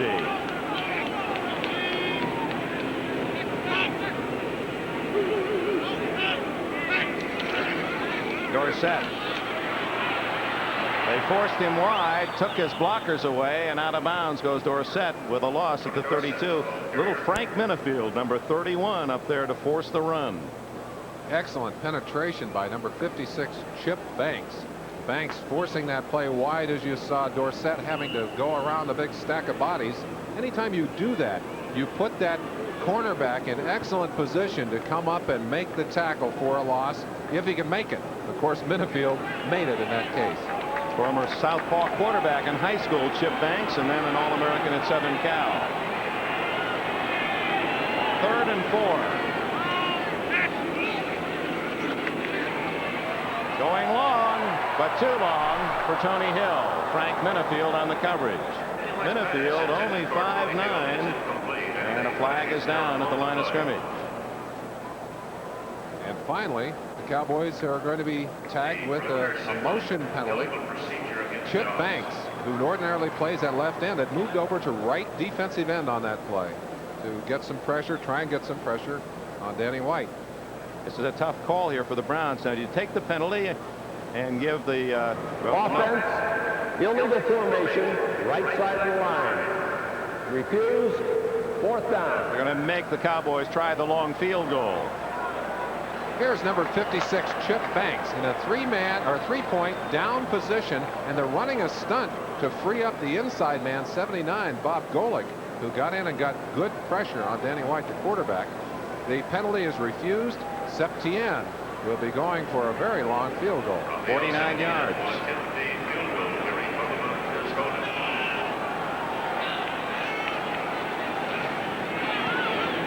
And just as he hooked his extra point try, he misses to the left on the 49-yard field goal attempt. So the score remains 10-0. The Cowboys lead as Septien wide left from 49. 12:35 left, 3rd quarter.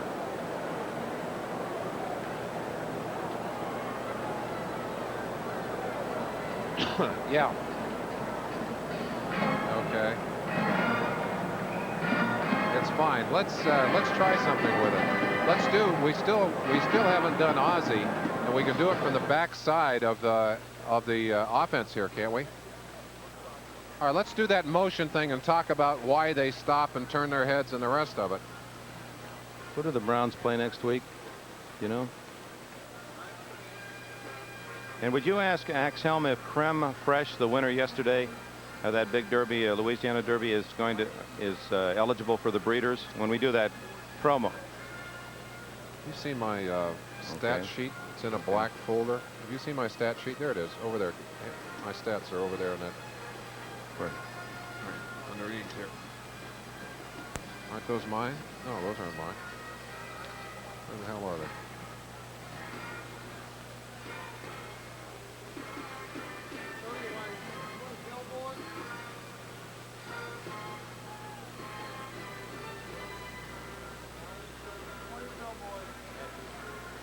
At Houston?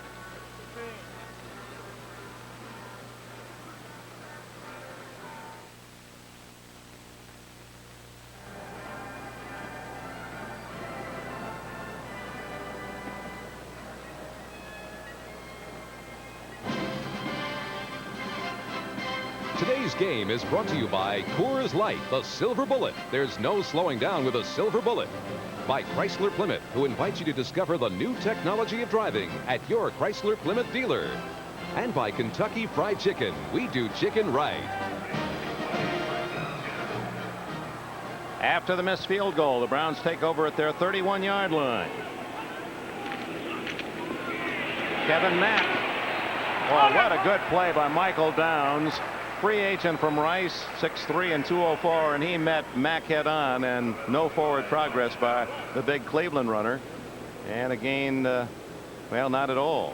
That's where they spot the ball. Dick, when you have a down year, and it's interesting, the Cowboys at 9-7 consider that a low mark. In fact, it talks about their expectations as a team, but you don't get the recognition for your players that you deserve. Now, Michael Downs had the kind of year that should have brought him to the Pro Bowl, but because of the Cowboys' record, did not go. 2nd and 10 for Danielson. Screen it, and Mack in big trouble, and a loss of 5 back at the 26. Jim Jeffco, 77, and Too Tall Jones, 72. One of the things you try to do to get the pressure off your quarterback when he's under heat is to run screens and draws. However, when you get that kind of reaction, that doesn't help either. Danielson with the messenger guards coming in. That's been a Cleveland tradition going back to the Paul Brown days. Those guards bringing in plays from the sidelines. Len Young split right. Willis Adams to the left on 3rd and 15. Stunt. And the throw complete to Young. Short yardage at the 30. It'll be 4th and 11. Well, the Cowboys had a defensive stun on by their front four. A chance for you to watch it at home. Jim Jeffcoat right here is going to drive inside very quickly. Now watch Randy White coming from the inside. He'll go all the way around to put pressure on the quarterback.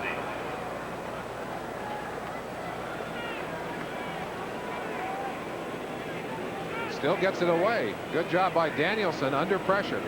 Gossett, whose last kick was good for only 25 yards, hits this one a little bit better, not much. Bates, a fair catch at the Dallas. They have some of the big stallions on the sidelines for the Browns, showing the price in this heat and humidity. The fan blowing to try to cool them off. The trainers working desperately on both sidelines to keep their men fresh. After the punt, the Cowboys ball, and it's Newsome spinning off for a gain of 3 or 4. Timmy Newsome. 10:48 left. There's number 57, Clay Matthews. You see, well, it's pretty tough with his back to us, but he has a little towel. Actually, it's not a towel on the front of his uniform. It is part of the jersey. There you see it, of his brother Bruce Matthews, a #1 draft pick from the Houston Oilers. He said, I'm going to send this to you for good luck. You're always getting hurt, brother, and I want to keep you healthy. Now, the brother, Mac Matthews, alive here in Texas.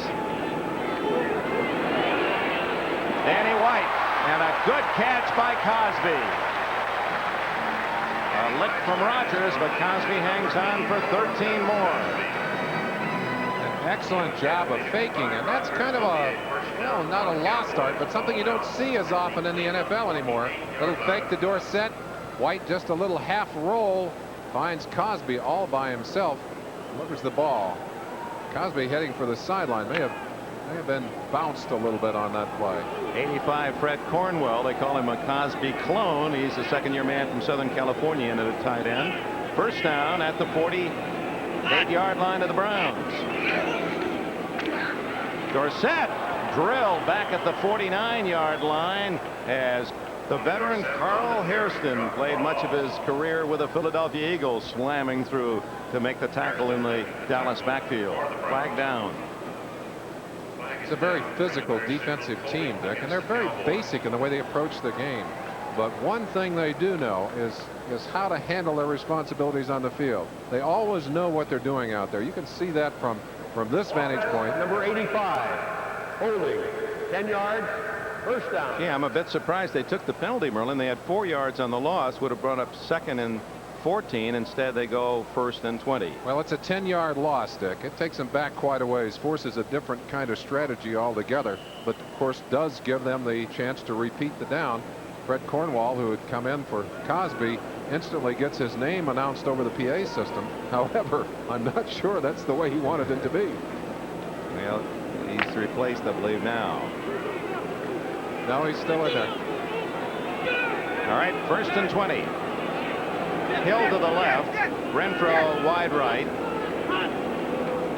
That's Newsome in motion. Down the middle and complete to Tony Hill at the 40. Well, they got 18 of it back in a hurry. You can't give Danny White that time to throw. You can't give him that much time to sit back there and examine your defense. He's going to pick some holes for you. Good job of pass protecting by that Cowboys line. Rafferty up front along with Titan Sir Kurt Peterson. Of course, the 2 tackles in there, Jim Cooper and Big Posderick on the other side. That's a big, strong offensive line. Of course, their injuries last year, one of the reasons that this Dallas Cowboy team slipped offensively. 3 seconds left on the clock. 2 seconds, 1 second. He didn't get it off in time. Now, there was a little confusion getting the play in from the sidelines and delay of game against Dallas, a -5. It'll take them out of 2nd and 2.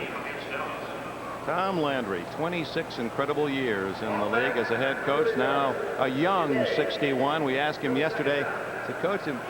I have a feeling 10 years from now we'll be looking at you and we'll be talking about you passing George Halas. He had a retort for that we'll share with you sometime in this quarter.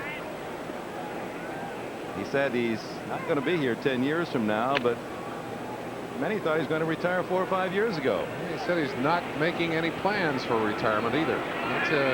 He was being very closed-mouthed about that yesterday.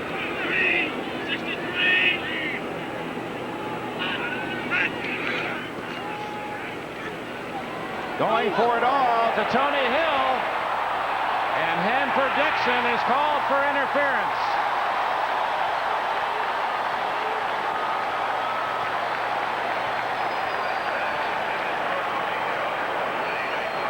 It was a thin call, but goes against the Browns as Dixon, beaten on the play, may indeed have manhandled Hill. Let's see it. One of the things the Cowboys do not have right now in their arsenal is blinding speed at those outside receiving positions. Number 29, first down. Now, according to the rule changes this year, Dick, if Hanford Dixon is looking back at the quarterback, makes contact with the receiver, they won't call it on it. But when he is looking at the receiver and makes contact with the receiver, as he was there in the man-to-man, they will call it. He did not play the ball, and you saw him run off Hill. First down at the 12. The Cowboys trying to add to their 10-0 lead. Middle third quarter. Dorsett trying to skip out of that pile and drawing a sea of brown jerseys led by Bob Golick, number 79, the nose guard. A -2 yards for Dorsett. Nick, let's follow up on that wide receiver comment. One of the weaknesses that you can see on this roster for the Dallas Cowboys is their depth at wide receiver. After Hill and Mike Renfro, and those are the two veterans, you go down to some medium draft picks, and they're both rookies. I'm sure that with a history of injuries at wide receiver, that really concerns Tom Landry. And now Doug Cosby is top tight end on the sidelines, dazed apparently when he made that last catch. 2nd and 12. Hill out of the end zone, working on Dixon, and they're going best against best. Hill, one of the top receivers against Dixon, regarded as the best defensive back for the Browns. Baseball today, 2-0 Pirates leading the Mets. Montreal 1-0 over the Cardinals in the second. Milwaukee leading 1-0 in Toronto. Yankees lead at Baltimore 3-0, and Minnesota, Kansas City, Cleveland, California later this afternoon. Dorsett leaving the field. Cosby is back in. 3rd and 12. James Jones in Dorsett's place. Fumble, and the Browns recover at the 20-yard line. The ball has not been whistled dead, apparently. Here's Clay Matthews finally down at the 45. I thought the ball should have been whistled dead when White had the ball taken away. There was contact. If the man who has the football is not touched by one of the defensive players, and of course the minute that ball is touched by the defense, they have every right to it, then the ball is not blown dead. I thought White was still in contact, but apparently not, because the Browns have it out at the 45-yard line. Give you a look at it at home. White back in the shotgun. It looked like James Jones coming from the left side kind of got in his line of sight there, and I believe you're right, Dick. It looked like there was some contact. Once they started out with that football, then of course the ball did not get blown dead until Clay Matthews ended up tripping down the way on his own. So the Browns get about 25 extra yards out of the return of the fumble. It was not blown dead. And there is the turnover. That's what Tom Landry talked about last week. He said we killed ourselves last week. We don't want to do that this week. Cleveland trailing 10-0. Still very much in the game. 6:49 left. The throw to Adams, and he is belted out of bounds at the 44, and I believe a flag goes down with it.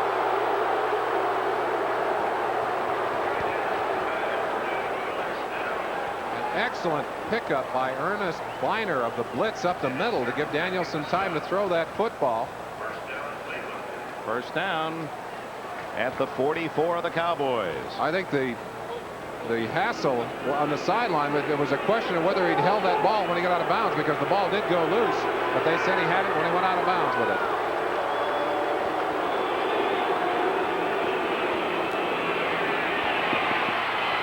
Wide open on this side is Willis Adams, and Adams lurching forward to the Dallas 22-yard line. See Ozzie Newsome that time. Here's one of the great receivers in the game. Newsome in motion stayed in to block to help give Danielson more time. They've had real trouble getting time for Danielson to throw the football. Newsome, just going across your picture, just dropped back in there to take some of the heat away. Here he is at the top of your screen, number 82, doing a good job of trying to hold down Jim Jeffcoat, number 77. But Everson Walls giving Willis Adams all kinds of room on that play. So following that fumble recovery, the Browns threaten, trailing 10-0, 6.5 minutes remaining in the third quarter. Danielson looking again for Adams. Intercepted by Dennis Thurman. Dennis Thurman.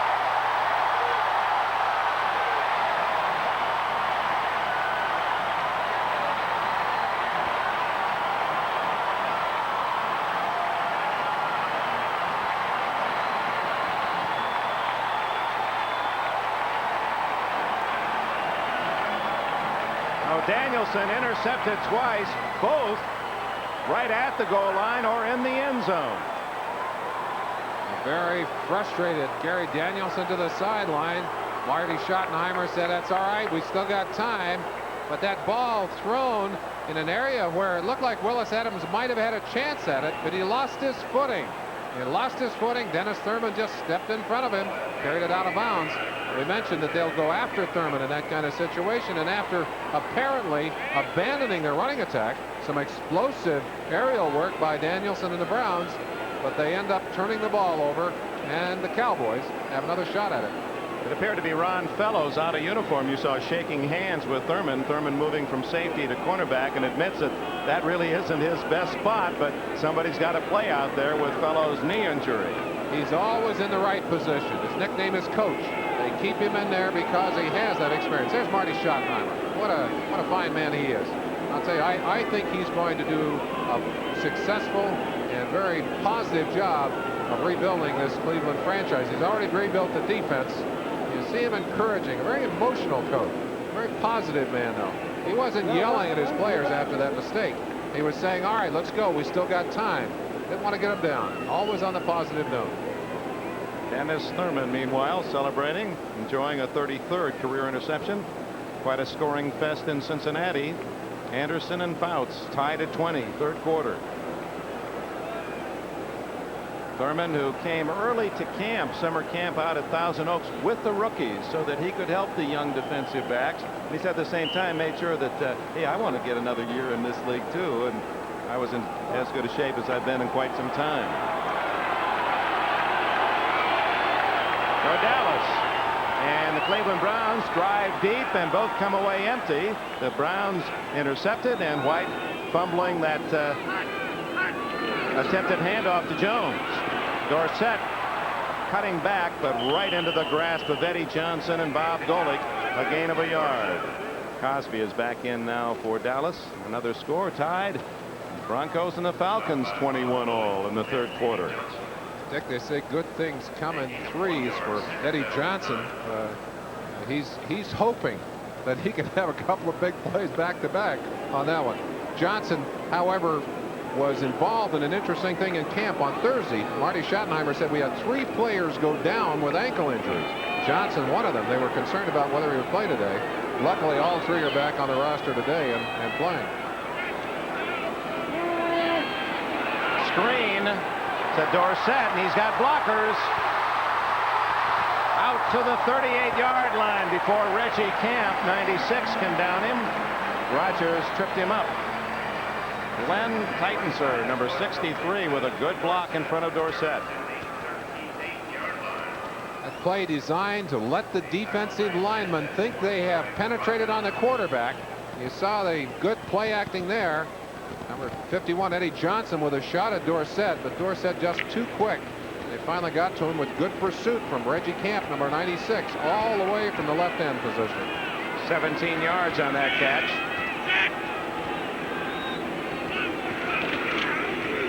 Dorsett.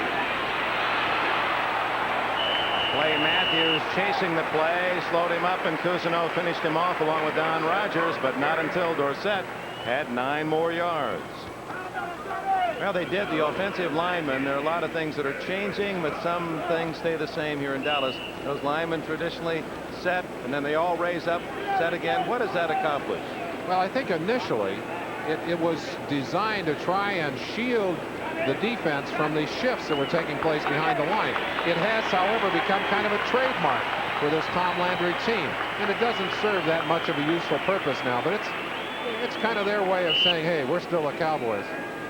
I'll tell you an interesting story about that little up-down move, though, Dick, in a minute here. Robert Levesque gives Dorsett a breather. 2nd down and 1. There's that little shift.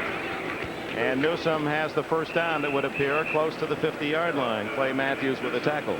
Well, we've played the Cowboys so often in the early days of my career, and that little up and down thing always irritated me. So we were playing a preseason game against the Cowboys. We lined up on the Cowboys, and when they went up like that, we all just teed off and knocked them about 8 yards back. And we took the 5-yard penalty. They were a little upset, however. In his own way, a genius, Tom Landry.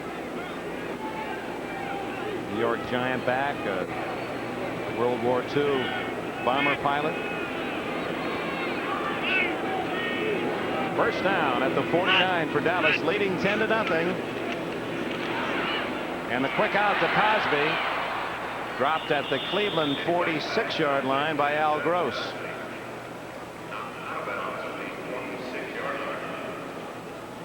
George Halas, the all-time NFL winning coach with 325, and then Landry and Shulin, quite a race for the number 2 spot. Landry 2 today, 1 win more than Shula, and we yesterday asked him about that. He said leave the next 10 years to Shula. He's younger. Let him chase Halas. He said that with a smile, though. It's interesting to speculate on how long Tom Landry will coach here, but I would think as long as it's enjoyable for him, he'll probably still be here. He certainly is a very young man for his age. White calls time, 2nd and 5, and he'll go to the sidelines and share his thoughts with the 61-year-old head man Landry. 3:27 left, 3rd quarter.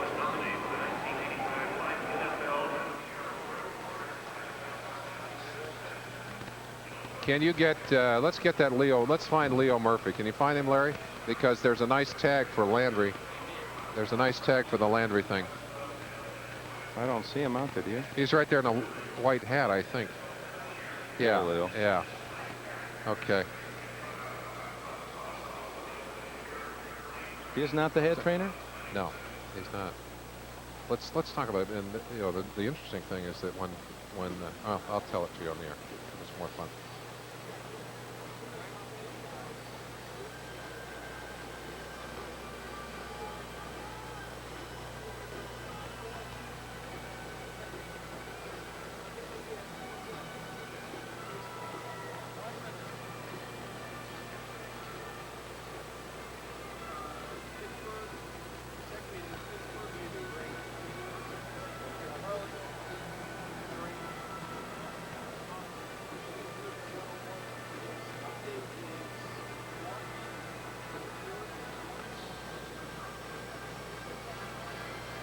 They're really going to earn their money today, those guys. Boy.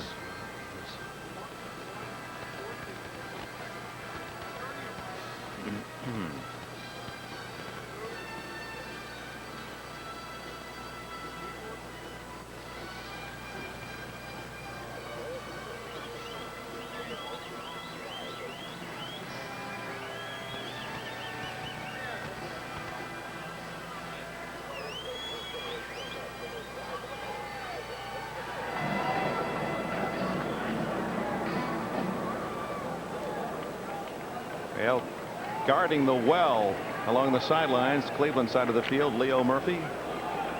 36 years. That's more years than any of these players have been alive. An interesting tie-in. We'll give you that in just a second. 2nd and 5 for the Cowboys after they called the timeout. 3:27 remaining. 3rd quarter, 10-0 Dallas. White down the middle. Oh my, what a hit by Renfro. Fumbles, picks it up, and is down at the 25-yard line. Goodness, what a reaction by Renfro. Hammered by Gross and Minifield, and still had the presence after he dropped the ball, pick it up and gain another 5. This is a professional receiver, and I use the word with a great compliment. Mike Renfro does not have great speed. Well, look at that concentration. Takes the hit.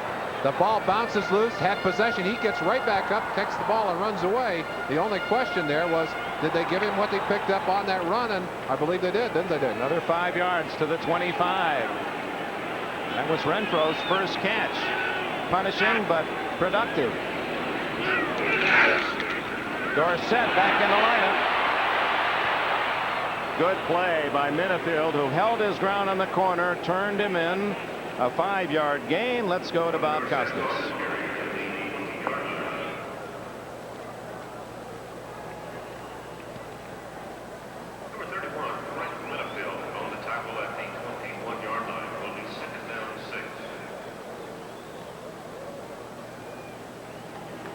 All right, Bob, those San Diego Chargers, they may have trouble stopping the other side, but boy, if you like offensive fireworks and Fouts is healthy, they're a lot of fun to watch. 2nd and 5 as we close down the final 2 minutes, 3rd quarter here in Texas. And through the hands of Tony Hill. We pause briefly for station identification. This is the NBC Television Network.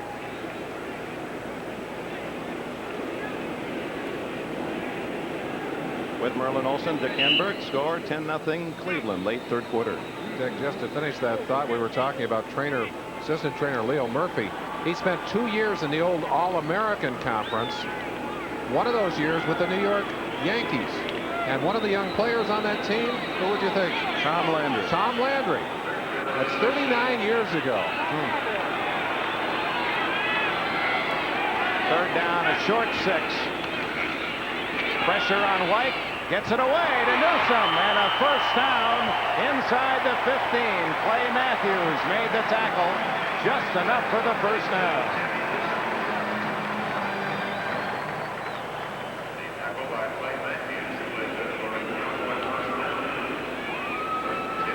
Timmy Newsome, the man you want to watch. Keep your eyes on him as he's just going to go down across and get all the way to the outside. Clay Matthews coming from that linebacking position, responsible for him, but it's Newsome who's going to find the open turf there and get to the outside right there. Good stretching catch by Tony Newsome. Cowboys on the drive. This is Levette, the rookie from Georgia Tech. He was the all-time rusher in Tech history, over 4,000 yards, had 46 touchdowns, and was the 4th-round draft pick this year of Dallas. Golick and Cousineau with a tackle. Understand that Denver has taken the lead at Atlanta 24-21, and New England has built its lead against Buffalo to 17-7. Irving Fryer, an 85-yard punt return for a touchdown for the Patriots. Final seconds, 3rd quarter. Dallas leading 10-0. And the pressure from Clay Matthews and Bob Golick. And as White threw, he was going down, and the pass landing at the feet of COSBIE incomplete. One of the things that Tom Landry had indicated as a priority was controlling the blitzing of Banks and Matthews, and they have done that very effectively. One thing we're going to have to watch with Matthews, he had horrible back spasms for 10 days as a result of a blow in the back, was not able to practice during that time. His conditioning might get to be a problem on this very hot afternoon here in Dallas. It's a big play for both teams. A field goal would keep the Browns within 2 touchdowns. A touchdown for the Cowboys would make it pretty tough on Cleveland going into the 4th quarter. It is James Jones. A pass. And it's Danny White all alone.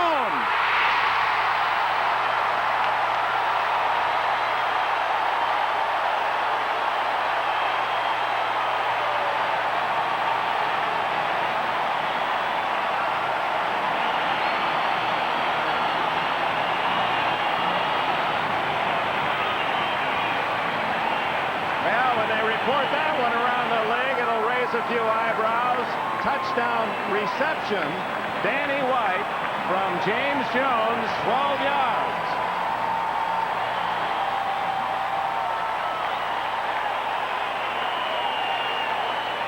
Septien to try the point after.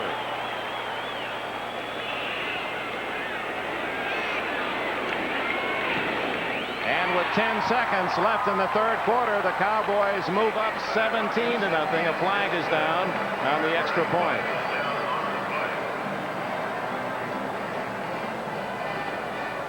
They're going to bring him back, I think, and make him kick it again, Dick. They're waving to him to get him back on the field. What an interesting play. Offense, illegal formation, not lining up in the ball, a re-kick, 5-yard penalty. Let's go back and take a quick look at that play. Dorsett is going to take the ball and swing out. He gets depth. You know he's going to throw the football, but watch Danny White now. Just sneaking out from his position all by himself. Well, they covered all the receivers, but they forgot about the quarterback. Now watch Dorsett. This is Jones. Oh, excuse me, Jones. James Jones, 23. Sets it up now, flicks it back over the top. And boy, you know, when they changed the rule to make that quarterback eligible, everybody put it in. Few teams run it. Well, the Cowboys have just capitalized on that play. 5-yard penalty. Septien tries the extra point again, and this one is even truer than the last, but another flag is down.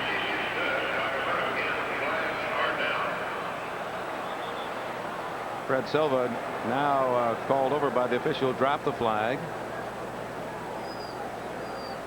James Jones saying, hey, listen, Sammy Ball who? Roger Staubach? Huh. How'd you like that one? Well, it looks like that penalty will go against the Browns, and the kick will stand. 72 defense holding. 5 yards assessed on the kickoff. Well, using the halfback to the quarterback toss, the Cowboys lead 17-0.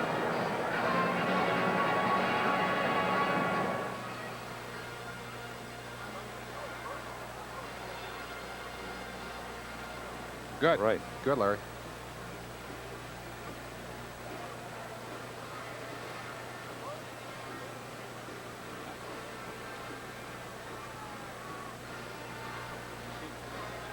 Okay, that's Curtis Weathers. Okay, go ahead and play that. Yeah. Started with the interception in the end zone. Good.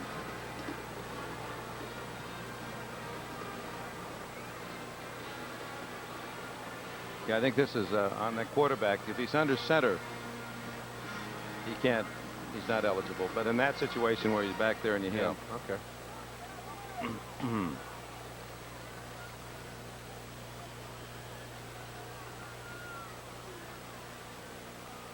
That's the rule. You're going to replay that again. Let me take the replay because I'll add that I got a little note on that. Okay. It's Curtis Weathers that's chasing him. Trying to catch up. 55 there. Was it Banks? It looked like Weathers. Maybe not. What? 20.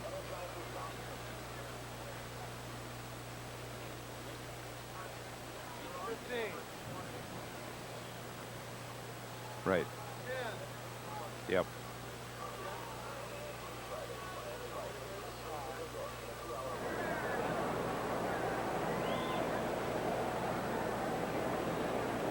Just 10 seconds remaining in the third quarter, and a very important touchdown for the Cowboys after Thurman's interception in the end zone denying the Browns. The Cowboys go 80 yards in 12 plays, and Danny White with a touchdown reception. Septien hits this one right out of the end zone. Let's go back to the touchdown from a different angle. You watch White. He'll hand it off to James Jones, and then White. This is a repeat of a play that worked a couple of years ago. Then it was Ron Springs throwing the ball. White at the other end. This is his second career touchdown by reception. A tackle made by Chip Banks, but too late as White was too much left alone. And the Cowboys, the trick play, have the touchdown. I wonder how they'll show it on his quarterbacking stats. I have to add a little asterisk to his numbers for the day. White, one of the brightest of the Cowboys, an academic star at Arizona State, as well as a great athlete. You know, he was a terrific baseball player as well. That's Harry Holt being helped off for the Browns. One thing that you have to know is that after a very frustrating week last week, it's got to feel good for Danny White to be able to come back and have that kind of performance today. You see that smile? No smiles last week. Now at Arizona State, he was on the baseball squad there with the Sun Devils. Bump Wills and Craig Swan, some pretty good baseball teams. Many felt his future might be Major League Baseball. Not a bad catcher there. Caught that little pop fly. Final play of the third quarter. Oh, almost intercepted, and Everson Walls read that play beautifully. He was in better position than the intended receiver, Willis Adams, and Walls, had he caught it, had an easy score. The Cowboys now have forced the Browns into a position where they really can't rely on their running game. They can't do what they wanted to do in this game. They've got to throw the football. That really makes them vulnerable. These Cowboys can come at you so many ways. A very technical, very complex defense. They love to blitz. They want to put the pressure on you, and you see them coming up on that play. You'll see them, I think, blitzing on a very constant basis now as the Browns have to throw the football. 1 second left in the quarter. Kevin Mack trucking his way to the 26-yard line, and that is the end of the third quarter. The score, Cowboys 17, the Browns nothing. We'll be back after these messages from your local station.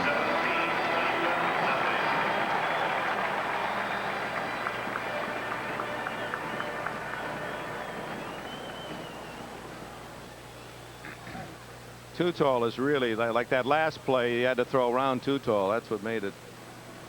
He had to sidearm it. You know, the other thing I'd like is Eugene Lockhart. We haven't talked about him.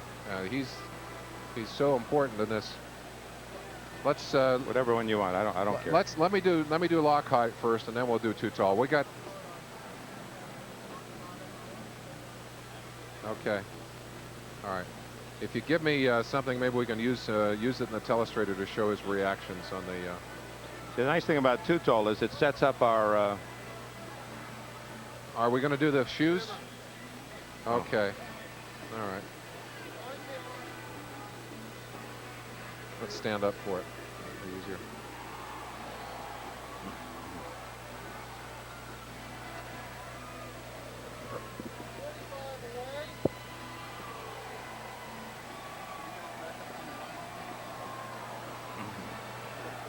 Back. Okay. Back. Get back. Okay. All right.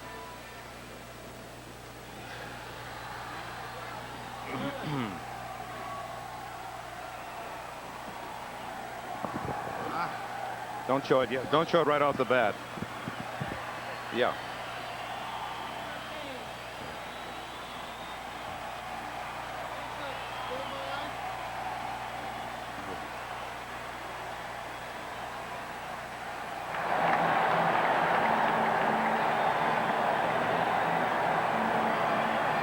And now, as a special feature, and there's no extra charge, you've heard about pulling a rabbit out of a hat.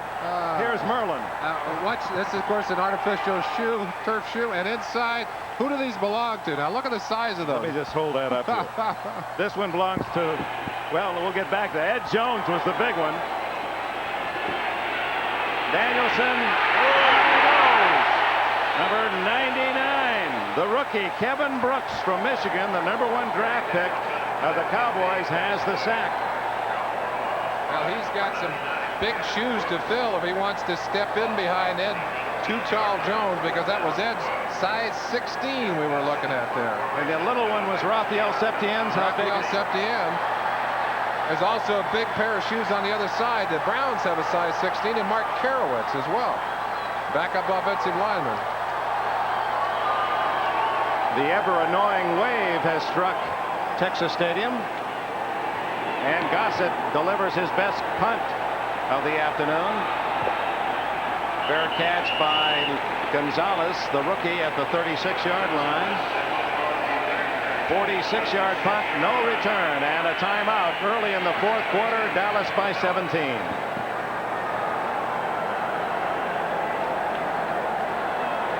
Boy, a lot of timeouts here.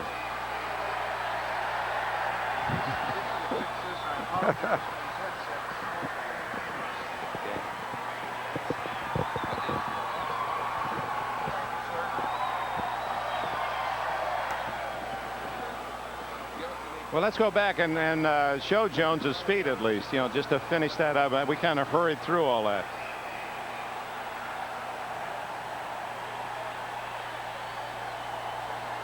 Yeah, start with his feet. Larry, let's go out of that to basketball shoes on the other side. That's an interesting note that the Cleveland players a lot of them are wearing basketball shoes.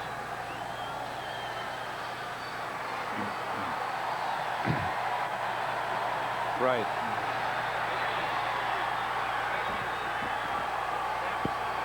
Can I see all the scores, the master sheet of the scores? Yeah, how's Wake Forest doing against Duke? No, that's an artificial turf shoe. You'll see them. They're just a regular basketball shoe. About half of them. You can't.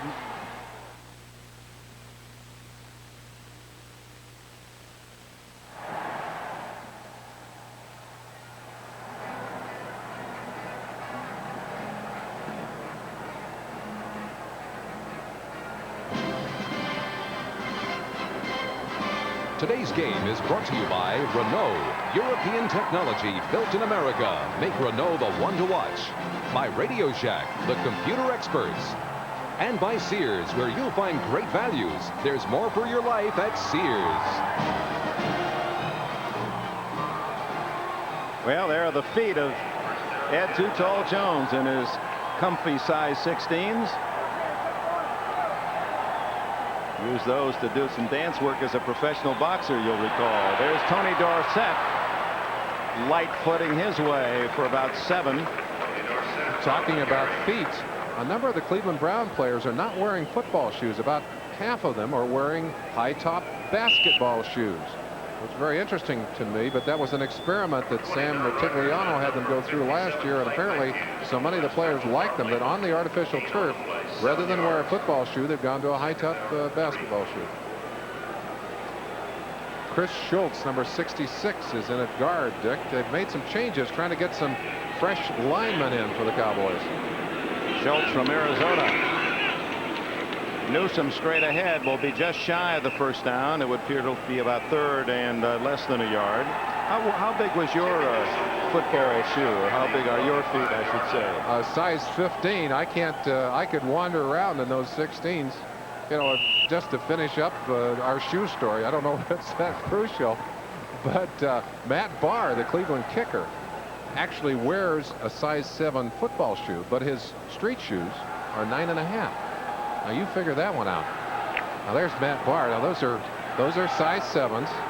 He actually wears a size 9.5 street shoe, but he wants those shoes tight. I got to believe they are. 3rd and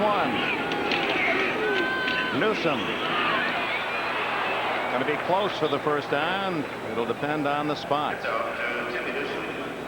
Don Rogers up from a safety spot to make the tackle. Dorsett given a breather with a 17-0 lead. And you see the back bothering him today, and Robert Levette has replaced him, and we'll have a measurement here apparently. Either 4th and inches or another first down for Dallas. You can sense the impact the heat is having on the field. A lot of these players beginning to drag a little bit. This is certainly not a good time for either team. This is the kind of time you get some injuries very often, Dick, when players begin to get tired. First down for the Cowboys with 12:49 remaining, and Dallas in front 17-0. The Browns have had 2 serious chances to score, and both times intercepted either in the end zone or at the goal line. Pittsburgh leading 20-0. The Giants and Cardinals tied at 10 in the 3rd. 27-21 Denver by 6 in the 3rd. And we'll give you the other scores later. Danny White, and that one out of bounds. Tony Hill knew that he could not be an eligible passer. He had gone out of bounds, could not come back in and catch the ball. Back earlier in the day, we believe that this may have been the play where Dorsett hurt his back. Watch him here as he's taken down by Matthews. Takes a shot right there on the ribs. That's 20 Don Rogers who hit him there. Apparently that was the play that either bruised or twisted Tony's back slightly. He is not expected to come back into this game, but the Cowboys with a comfortable lead are still leaning on the running game to wear down that clock right at this moment. Giants back in front by 3 against the Cardinals. Danny White on the screen. Timmy Newsom. And Cousineau did a good job of sifting through the blockers to make the tackle at the 47 of Cleveland. Other action in the NFL today. Battle of field goals, and the Eagles have one more than the Redskins in the 3rd. San Diego a 27-20 lead against the Bengals. 17-7 New England, sparked by Fryer's 85-yard punt return for a touchdown, and New Orleans leads Tampa Bay 20-6 in the third quarter. And to wrap things up, Indianapolis hanging on to a 7-3 lead in their home opener against the Lions. Well, and Detroit on a roller coaster after that big win against the Cowboys on the short side of a score against the team they thought they were going to beat. Third down and a long 3. Open is Cornwell, and a first down. Rockins knocks him out of bounds at the 42, but it's a first down, Dallas. Cornwell, his first catch of 1985. Coming from that little flanker position, little wing position, just a little bump on Chris Rockins, 37.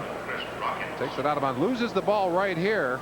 And the ball ends up out of bounds. Now, if that ball had stayed in bounds, the Browns would have had a chance to pick it up, take possession of it.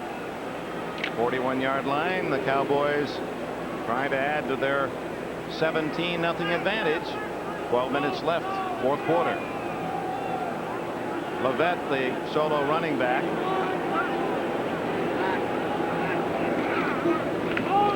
Danny White. And complete. Number 81, Carl Poe, his first NFL reception. 7th round draft pick from Alabama State. That's a big moment for him, although only a 2-yard gain. Well, they talk about Poe and they say he reminds them of John Stallworth. Now, I think if I were a Cowboy coach, I would hope that he would remind me an awful lot of John Stallworth. Stallworth, one of the great receivers in the NFL. Poe just learning. He's got great speed, apparently an excellent athlete, and they have real promise. They really feel he has promise in the NFL. He's 6'2" and 175. 2nd and 8.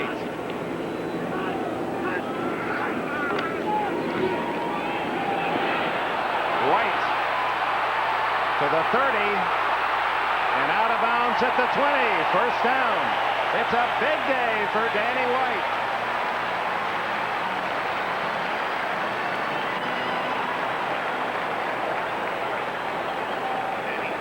Run for 20. He has caught a pass for a touchdown, 12 yards, and he's been superbly accurate with a pass.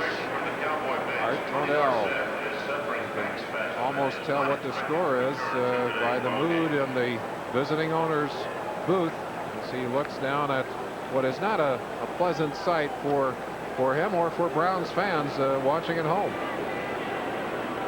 Browns will go out to San Diego next week.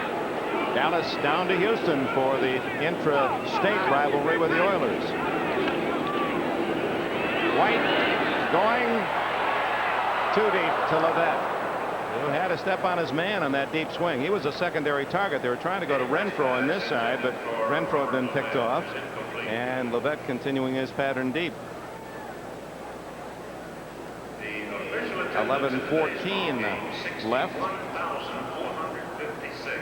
61,000 fans in attendance here at Texas Stadium. This game was not a sellout before the deadline midweek, so the game was not televised in the Dallas area, but certainly throughout the Southwest and the Middle West. Renfro right, Hill left, 2nd and 10. Whoops, Cornwell. That'll cost Dallas 5 yards. Dick, while we have a second, it was interesting to me to hear Tom Landry talk about the differences between this team and his teams of the 70s. Number 85, ball start. And basically what he said was, we were so strong in the 70s that we could win on our bad days. We can't do that now. We have to play well to win. And the other thing that was interesting to me, he talked about depth. He said when we had injuries in the 70s, we just put somebody else in. It didn't matter. We won anyway. Today, we don't have that kind of depth. And a question I would ask, if maybe the apprentice system that they have used for so long doesn't weaken them when they don't get a chance to put those youngsters quickly into the lineup. 2nd and 15 for White. And he drills it into his tight end Cornwell at the 15-yard line.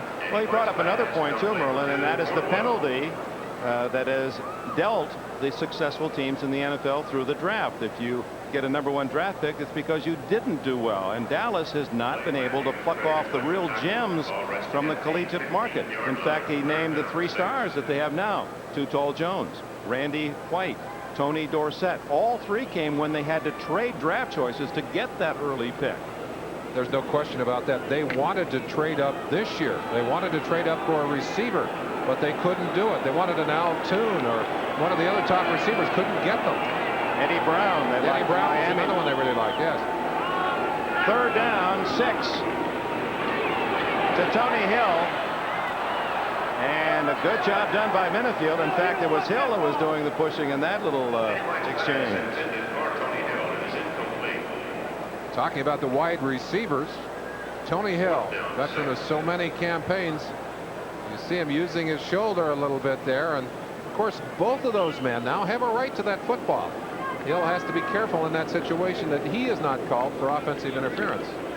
Rafael Septien in to try a field goal. Cincinnati has moved back in front of the Chargers. That is really seesaw. They're still in the 3rd quarter. 61 points scored already. Septien, this will be a 33-yard attempt out of Hogaboom's hole.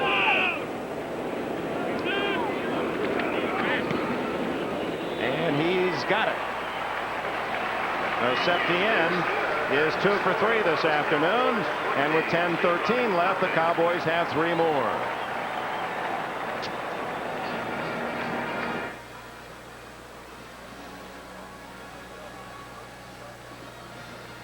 Well, it's fair.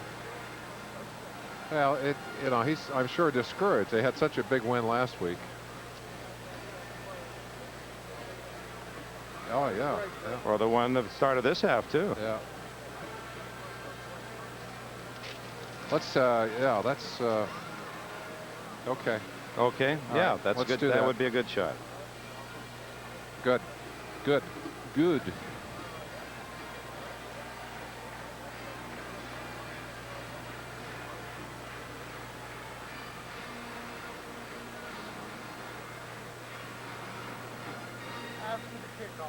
Okay. You're going to have. I don't need that.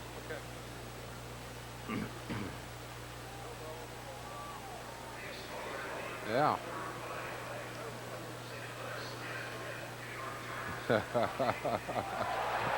Good. Yep.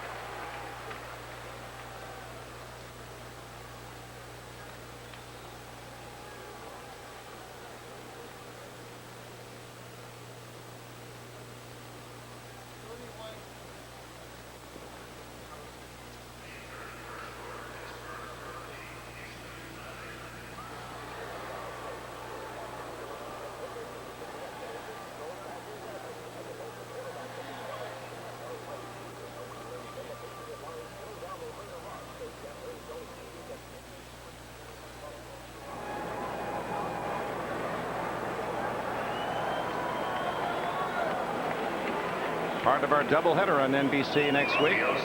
That'll be the early game. Merlin and I will be out in Denver. The Broncos host the Miami Dolphins in the 2nd half of the doubleheader. Septien down to Glenn Young. Ooh, Young hit hard by Victor Scott at the 25 and falls at the 26-yard line. And when you hear that kind of sound, you know Bill Bates is there as well. On the sidelines for the Cleveland Browns, you saw him on NFL 85. Former great Charger and Green Bay receiver John Jefferson. They're hoping that he can work with this young crop of receivers. They have some talent. They don't have the kind of cohesiveness yet. They're hoping he'll be a leader. John Jefferson. There was talk here in Dallas that he might be traded to Dallas during the offseason. Of course, he goes to the Browns. We welcome those of you watching the Buffalo New England game here to Irving, Texas, where the Cowboys lead 20-0, and that's Ozzie Newsome not tall enough to get that toss from Danielson, who is being pressured once again, as he has throughout the afternoon. Too Tall Jones has been on him, and this time the pressure came from John Dutton. Big John Dutton, who's playing at the lightest weight of his career, came in at 258 pounds for his 11th season. Said he feels good. Got a little gray in that hair, though. Never a quick defensive lineman in a sense of having good foot speed, but very strong, very durable, good technique inside. Has been a valuable balancing, a counterpoint, if you will, for the very quick and explosive tackle, Randy White. Not good news for the Browns. That's Cody Rison, the starting right tackle, limping off the field. We understand as soon as the technical difficulties are corrected, those of you that have been watching the Bills and the Patriots, will switch you back to your game. In the meantime, we welcome you aboard here in Irving, Texas. A hot, humid day, 61,456, and the Cowboy fans have been treated. It's 20-0 Dallas. They led 10-0 at the half. The Browns have had 2 serious drives, but both ended interceptions on the goal line or in the Dallas end zone. Ernest Biner, and a fumble. The flag is down, and the Cowboys' Everson Walls comes up with a football. Let's see if the whistle was dead. Blown it dead. Walls thinks he has Dallas in possession. The tempers exploding down there. Ernest Biner getting a few words in somewhere. Eugene, the hitting machine Lockhart, number 56 for Dallas. Lockhart should be in a good mood. He just signed a new contract, a new 3-year contract. Yeah, let's see what happens. Still no official word as to how they're going to call this. Get a chance to watch the play develop. Biner, the man carrying the football. Let's see if he gets that ball. He has a tendency to carry that ball in the wrong arm. Now, is he down, or was that ball stripped away? It appeared that it was legitimately stripped. First down. They call it a fumble.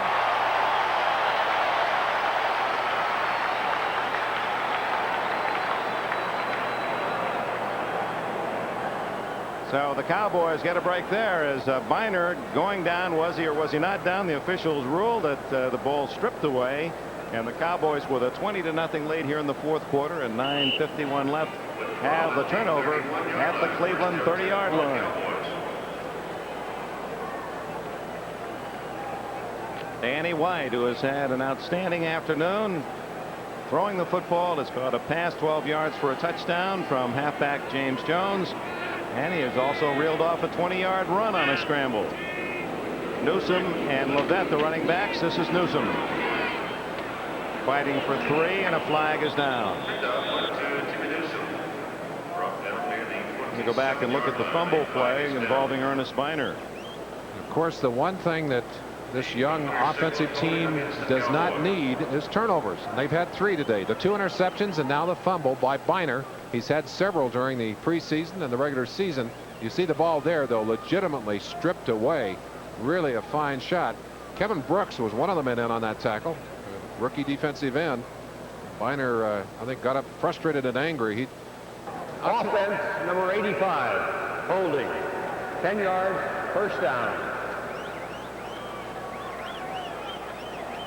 2 weeks to go in the 1985 American and National League pennant races.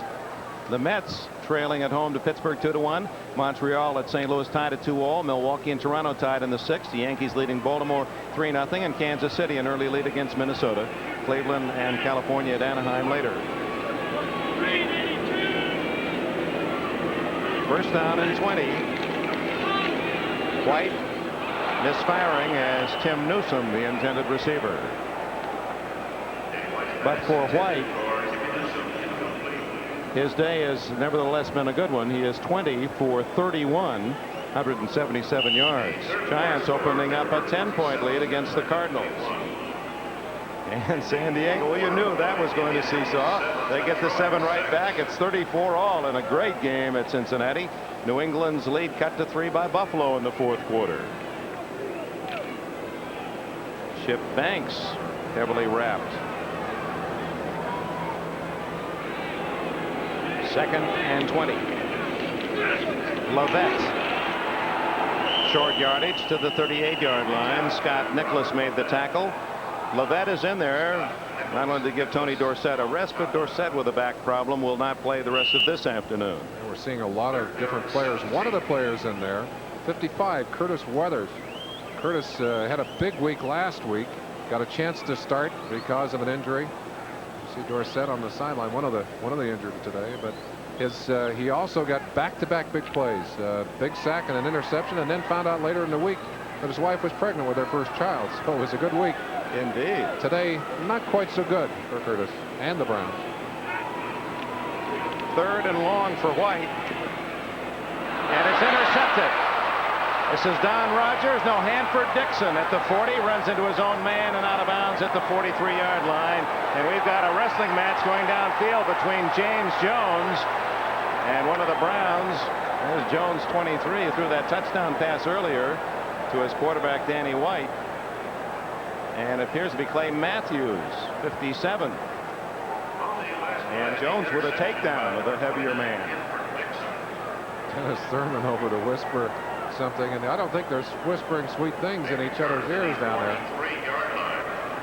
Dixon with his first interception of the year as he picked off the deflected pass and returned it 20 yards. I don't understand that, Dick. We didn't get any flags on the ground on that. When was the last time you saw a legitimate takedown and that much wrestling with nothing going down on the ground? I guess all they would do is just announce that it was a penalty against both sides and go on with the play anyway. 43-yard line, Cleveland with 8.5 minutes remaining, fourth quarter, trailing 20-0. Biner into Dallas territory at the 48, 9 yards for Ernest Biner. On the sidelines, Bernie Kosar, the young man from Miami of Florida, who after, well, 2 years of football with the Hurricanes, has actually forsaken his final 2 seasons, signed the big contract, a very clever supplemental draft situation as the Browns traded for the rights with the Buffalo Bills and got the homegrown Kosar. And it's on days like this that a lot of people are saying, why don't you put the youngster in? Give him a chance. 2nd and 1. Danielson gives it to Mack. Mack at the 30. He's at the 20. Kevin Mack at the 10. He's all the way to the 7-yard line. Fumbles, and it's recovered by the Browns at the 2-yard line. Nearly a touchdown as Willis Adams was alertly there to fall on the loose football, and they ruled it a fumble. Browns almost copping the ball up. Daniels in a planned roll right at the end, drop back and then gets the ball outside. Missed tackle by Eugene Lockhart, 56. Good block. Ozzie Newsome, 84 down there giving him a block too. That's Glenn Young, but there's the fumble, and look how alertly Willis Adams, 80, pounces on that ball. Even picked up a few yards in the process. 41-yard play plus the fumble. It's 1st and goal just outside the 1-yard line. Outside, Kevin Mack, and he can't get in. Good job defensively by the Cowboys. 5, 6 men right there to stack up the play. Cowboys tough against the run when you get down into this territory, or any time for that matter. 6.5 minutes left in the fourth quarter. That's very true, Dick. But they've had to modify their defenses, which were built for running teams and the running game, to meet the challenge of the passing of the 80s. Let's see whether these Cleveland Browns elect to run that football in, or whether they may indeed try to fool the Cowboys with a pass. They got B1, Johnny Davis, number 38, in there to block with Biner. Biner diving at the goal line. He's not in. Stopped again cold, and you could hear the pads whacking. Jeff Rohr, the highest Yale draft since Calvin Hill was the number 1 pick of the Cowboys in 1969. 3rd and goal, and all this time the clock is ticking away in Dallas's favor. It's down to 5:47, 5:46. 3rd time the Browns have been this deep in Dallas territory. The other 2 ended on interceptions, and Gary Danielson has called timeout. You can't blame him for wanting to get it right. They've been frustrated in trying to get into that end zone. 2 different times they've had the ball down in scoring range. Once they ended with an interception on the 2-yard line, another time an interception in the end zone. Danielson over to the sideline to talk to Joe Pendray, the offensive coordinator, Marty Schottenheimer. They want to get it done. Now at this stage of the game, it's tough to discern whether these players are injured or it's just the effects of exhaustion and heat.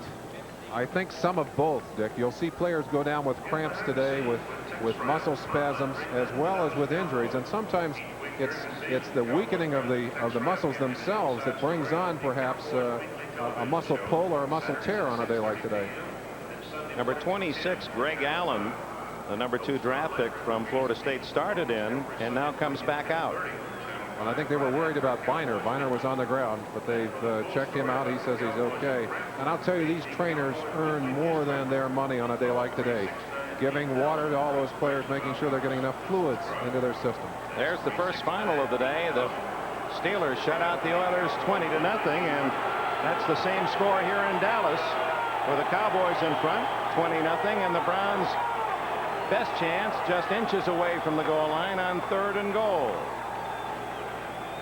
Okay, defensive lineman, what do you call on this play if you're the quarterback?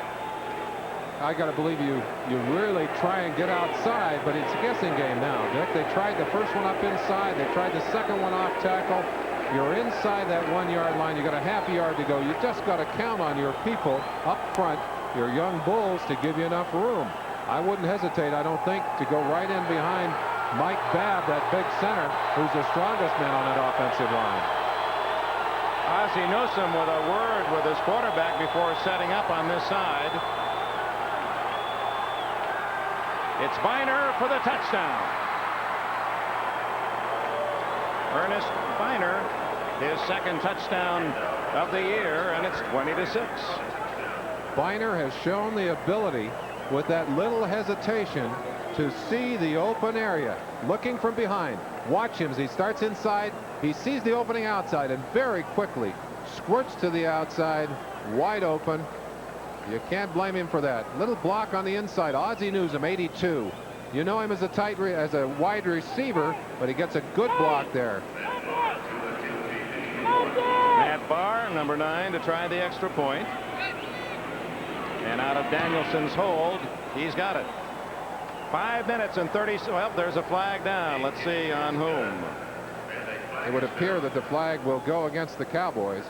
Successful, #22, defense, running into the kicker, 5 yards, assessed on the kickoff. Running into the kicker, not roughing the kicker, a 5-yard penalty against Victor Scott. So Barr will kick off from the 40-yard line when we return. 5:36 remaining, 27 Dallas.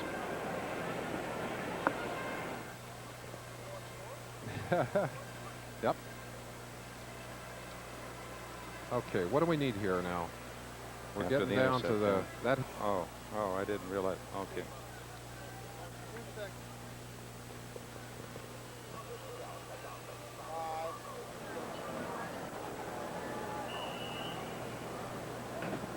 And we look at the Cleveland Browns as they make the shift, and the Cowboys all bunched up looking for the onside kick, and they're not disappointed. The ball is free, and the Cowboys come up with it at the 48-yard line. Boy, it was bouncing around like a pinball, but Timmy Newsome was able to fall on it for Dallas, and in fact, very close along the sidelines of breaking that for a touchdown. Perfect execution of the onside kick by Barr, however. He got that ball to jump right at the end, and it bounced off the hand of a Dallas player. Now it's a free ball after it touches the Dallas player right here. Now the ball is free. Look at that. There are several Cleveland players had a chance, but Cowboy luck prevails as it comes right back into the hands of Timmy Newsome. That's a good call because the ball had not proceeded 10 yards, but it was touched by a Cowboy, therefore was a live ball. Had Cowboy not touched it, it had to go past the 50, 10 yards. Remember, there was a 5-yard penalty assessed out to the point after. Robert Levette showing a couple of Tony Dorsett moves to the 42-yard line. We understand that both Chiff Banks and Cody Rison, two key players, two starters, one on offense, one on defense for the Browns, will not return with injuries today. This man hoping he gets a couple of more chances. 5 minutes and 10 seconds left. 20-7 Dallas. By the way, Danielson very complimentary of the progress that Bernie Kosar has made. He said he's really been throwing the ball very well, and I think he's accepted the role of tutor for that young quarterback.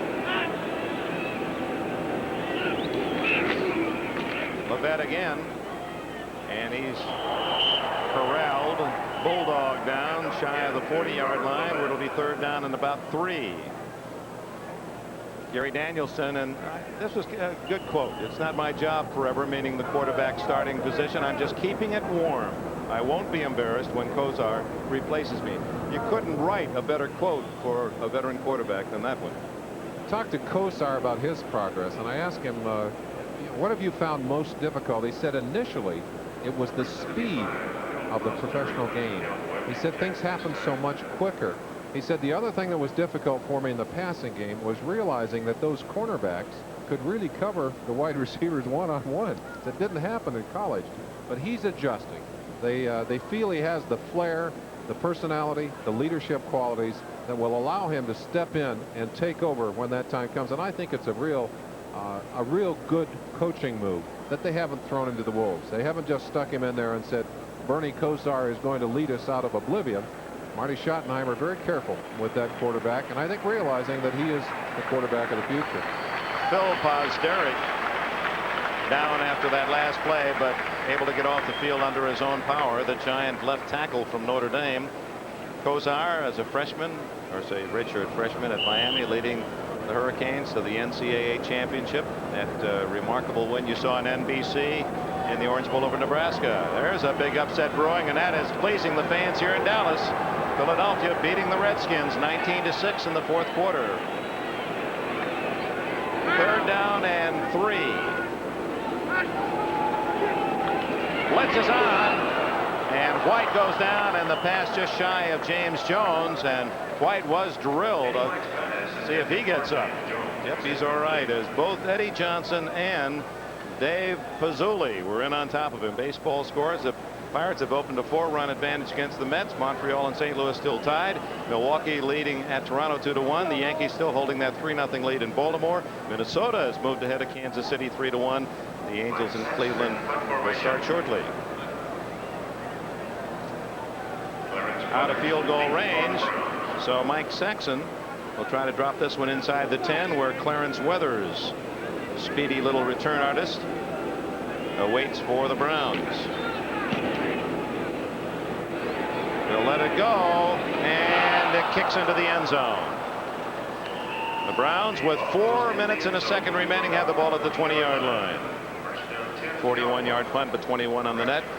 So our game of the week next Saturday, it'll be the Mets and Pirates, or Cardinals and Expos, the same lineup that we had yesterday, only in the other team's home park. And of course, we'll be watching very closely all the other races that are of pertinence here as we go down the stretch. And what has been a most exciting baseball year, and of course the baseball playoffs here on NBC. Best 4 of 7 now. And football next Sunday.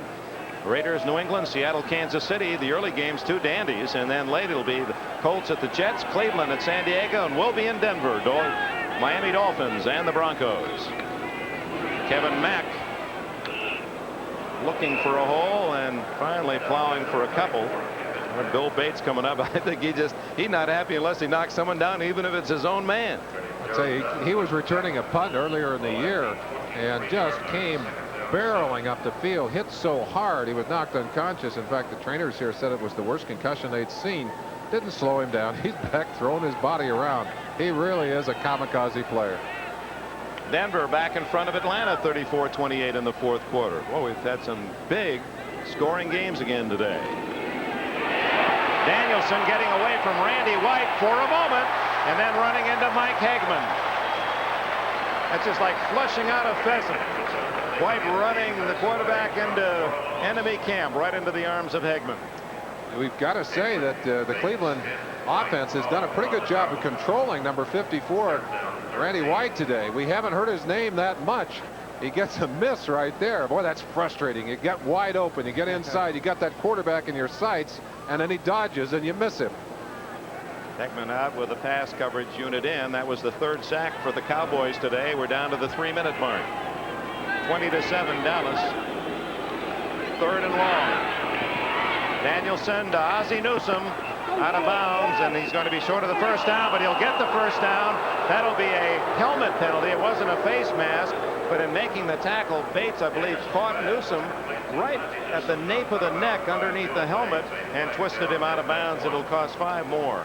Now they're giving him a face guarding call on the play. You'll see it on the sideline here. Face mask, 5 yards, first down. And I think this is one of the good rules in the game. I don't think that a player has to go after that helmet, has to get up into the face. You see it right there, jerking the face mask, jerking the head down. I'm surprised he didn't get 15 yards on that, Dick. Yes, he had him with the left hand on the mask and the right hand behind the helmet. He is ready to measure the helmet size. First down for the Browns. Otherwise, they would have had to be in a 4th and 2. Time remaining, 20-7, Cowboys. The throw to Adams is too long. They tried to split that zone along the sidelines between Walls and Downs. 2 free agent defensive backs for the Cowboys, and what a tremendous tradition that has been here in Dallas, going back to the days of Cornell Green and of course Benny Barnes.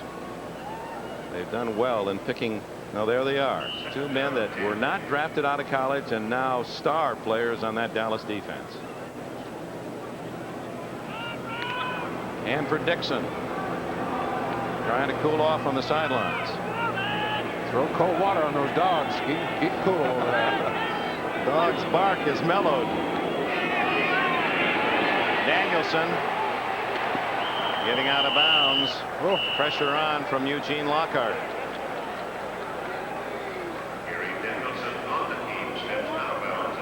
Eugene Lockhart, I mentioned it earlier, Dick, has got to be in a pretty good mood today. Just announced yesterday that he'd signed a new contract, 3 years, that'll take him from $79,000 that he expected to make to $160,000. They did insert a clause in that contract that forbids any renegotiation during the length of the contract. But does that mean anything? Well, I think it hasn't does. so far. I think he accepted that. He's come to the sideline now. 3rd down, 13. Cowboys with a very loose, deep defense, and they throw underneath Ozzie Newsome, but he does not get the first down. Newsome not holding his feet, and Bill Bates to down him at the 38-yard line. Newsome unhappy with himself, and now Marty Schottenheimer will gamble on 4th and about 4 as they'll go for it. I don't know that I'd want the job of shuttling in plays today. I think those linemen who are running back and forth to the sideline, Lilch is one of the guards, Robert Jackson the other for the Browns, running in and out.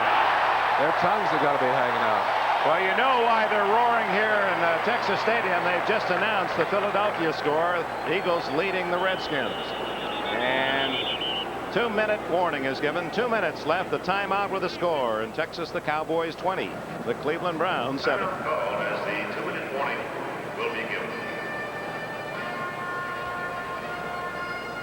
Yeah. I don't know who else you'd get. Dennis Thurman if White won't do it. Yeah. Because he got that one. Okay. All right. Oh boy, look at 53. 63. Cody. Yeah. Can you find out if that's the knee he had operated on for us, please? Find out how serious, and is that the knee he had operated on?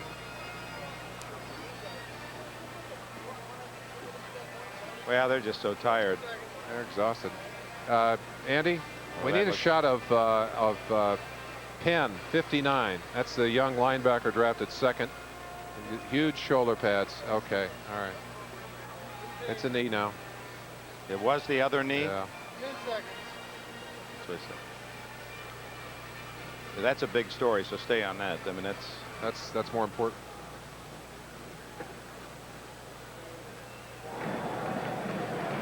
If the Browns have an Achilles, it is their offensive line. Cody Rison did not play last year with a knee injury. This knee injury is to the other knee, not the one operated on last season, but they can ill afford to lose Rison. They're already thin in that offensive line. In fact, I asked Marty Schottenheimer, I said, Marty, if you could go out right now and grab one player, what position would he play? He said, I would grab it, believe it or not, a big offensive lineman. He said, we need stability in our offensive line. Well, if that's a serious injury, that takes them in the exactly opposite direction, because Cody Rison has proven that he's a fine tackle, offensive tackle, and he's a stabilizing influence in that young line. Meanwhile, replacement in Ricky Bolden. Jesse Penn with his big shoulder pad. Look at the size of those shoulder pads. You could land airplanes on those. I asked him about that. He said, I may grow into them. 4th down and 4 as the Browns forced to gamble, and that's Ernest Biner. 45-50. Now the 45-40 looking for blocks. 35-30. And Biner out of bounds at the Dallas 26. Quite a play for the Browns. So Cleveland looking for the pass, and said the snap to Biner, the up back, and he circles left end for 36 yards. Biner stepping right in front of the quarterback, taking the direct snap. That's a real surprise. I have never seen a team run that in the game. I've seen it in practice. Really took the whole Dallas defense by shock, and Biner gets down, makes the most of it as he gets way down the field to the 26-yard line. Well, he's fumbled today, and I'm sure we'll be reminded that carrying the ball out there is asking for it in the open field. But an excellent 36-yard run with 1:48 left. The Browns, trailing 20-7, could make this one interesting in the final minute. Danielson incomplete, and unintentional contact as Young goes down, covered by Everson Walls. That's the kind of play, Dick, that would have been a penalty under the old rules. The incidental contact. Watch Walls coming across, eye on the ball. That's the important thing, is not looking at the receiver. His total concentration on the ball. Now, under the old rules, they'd have thrown the flag on that play. In fact, that's the Barnes Stallworth Super Bowl Very call. famous call. Eats the Tex Ram of the Cowboys that may well have helped Pittsburgh to win that Super Bowl.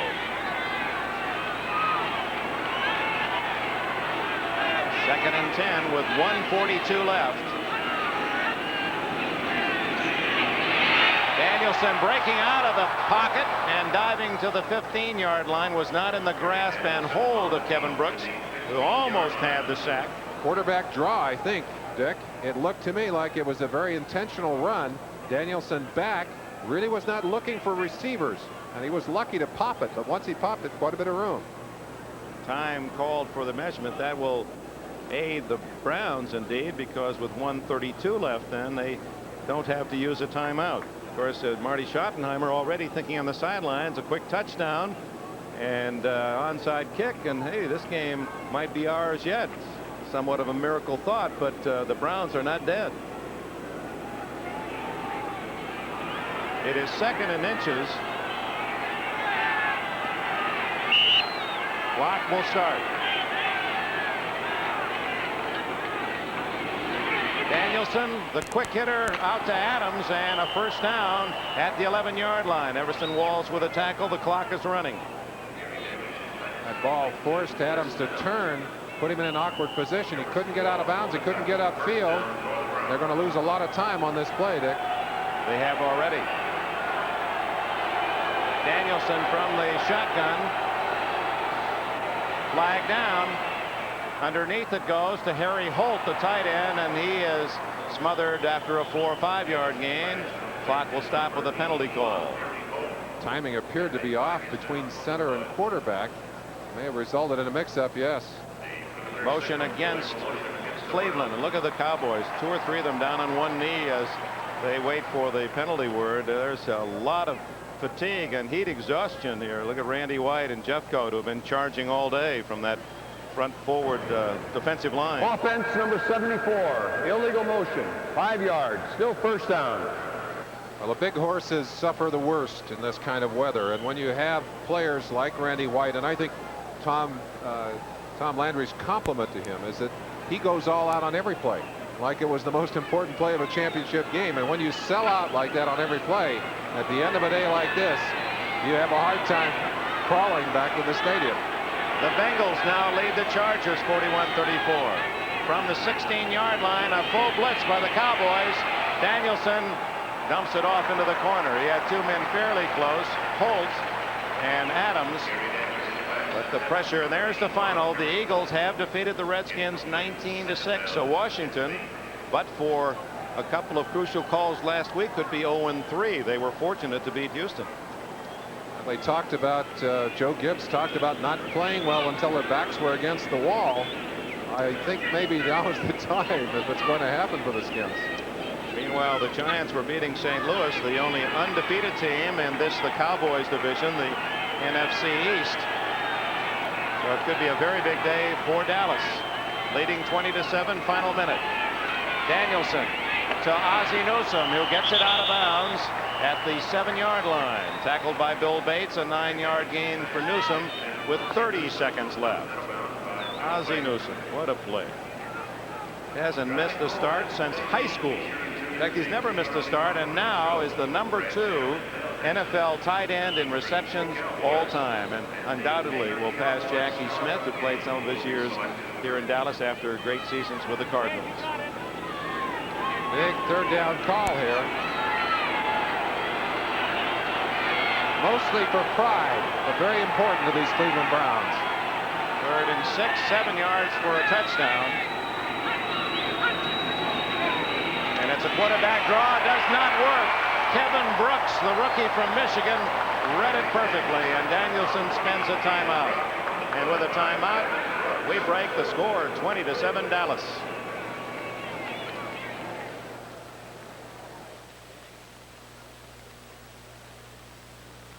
Larry? Larry? You're trying to figure out what we're going to do here. I don't know whether I tried to get your attention with that take me light a few times. We had some really wonderful stuff through that telestrator. Is that light out?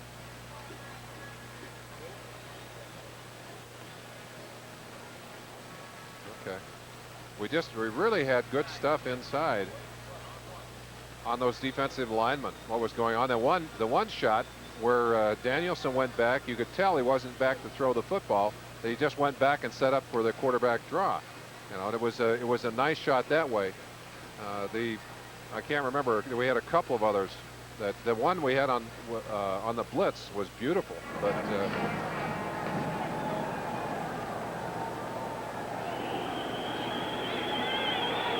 Tom Landry looking for still another victory in his great 26-year career here in Dallas. Marty Schottenheimer, just his second season, replaced Sam Rutigliano at midseason last year.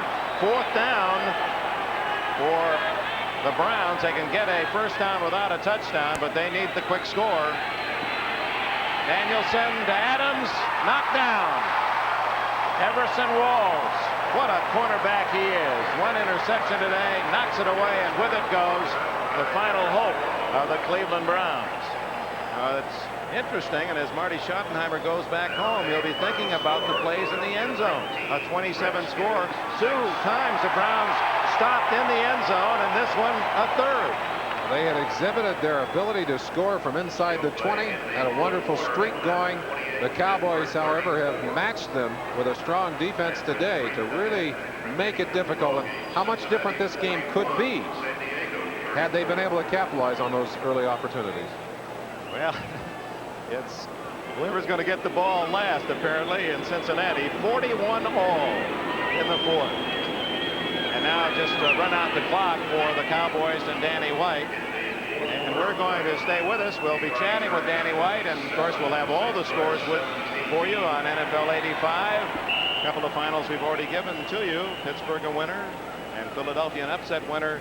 Marty Schottenheimer, a wave to the veteran Tom Landry. Undoubtedly they will meet again. It's over here at Texas Stadium. The Cowboys 20, the Browns 7. Danny White had a superb day, and one of the big plays, of course, his touchdown reception. In case you weren't with us earlier, when out of the shotgun, he just kind of lazied his way into the left flat. James Jones took the ball to the right as if he were running, stopped, and threw transcontinentally back to Danny White for a touchdown, and that play gave the Cowboys a 17-0 lead and pretty much put it out of sight for Cleveland Browns. Marty Schottenheimer, they finally get a touchdown on a finer 1-yard run in the 4th quarter. Cosmetic score.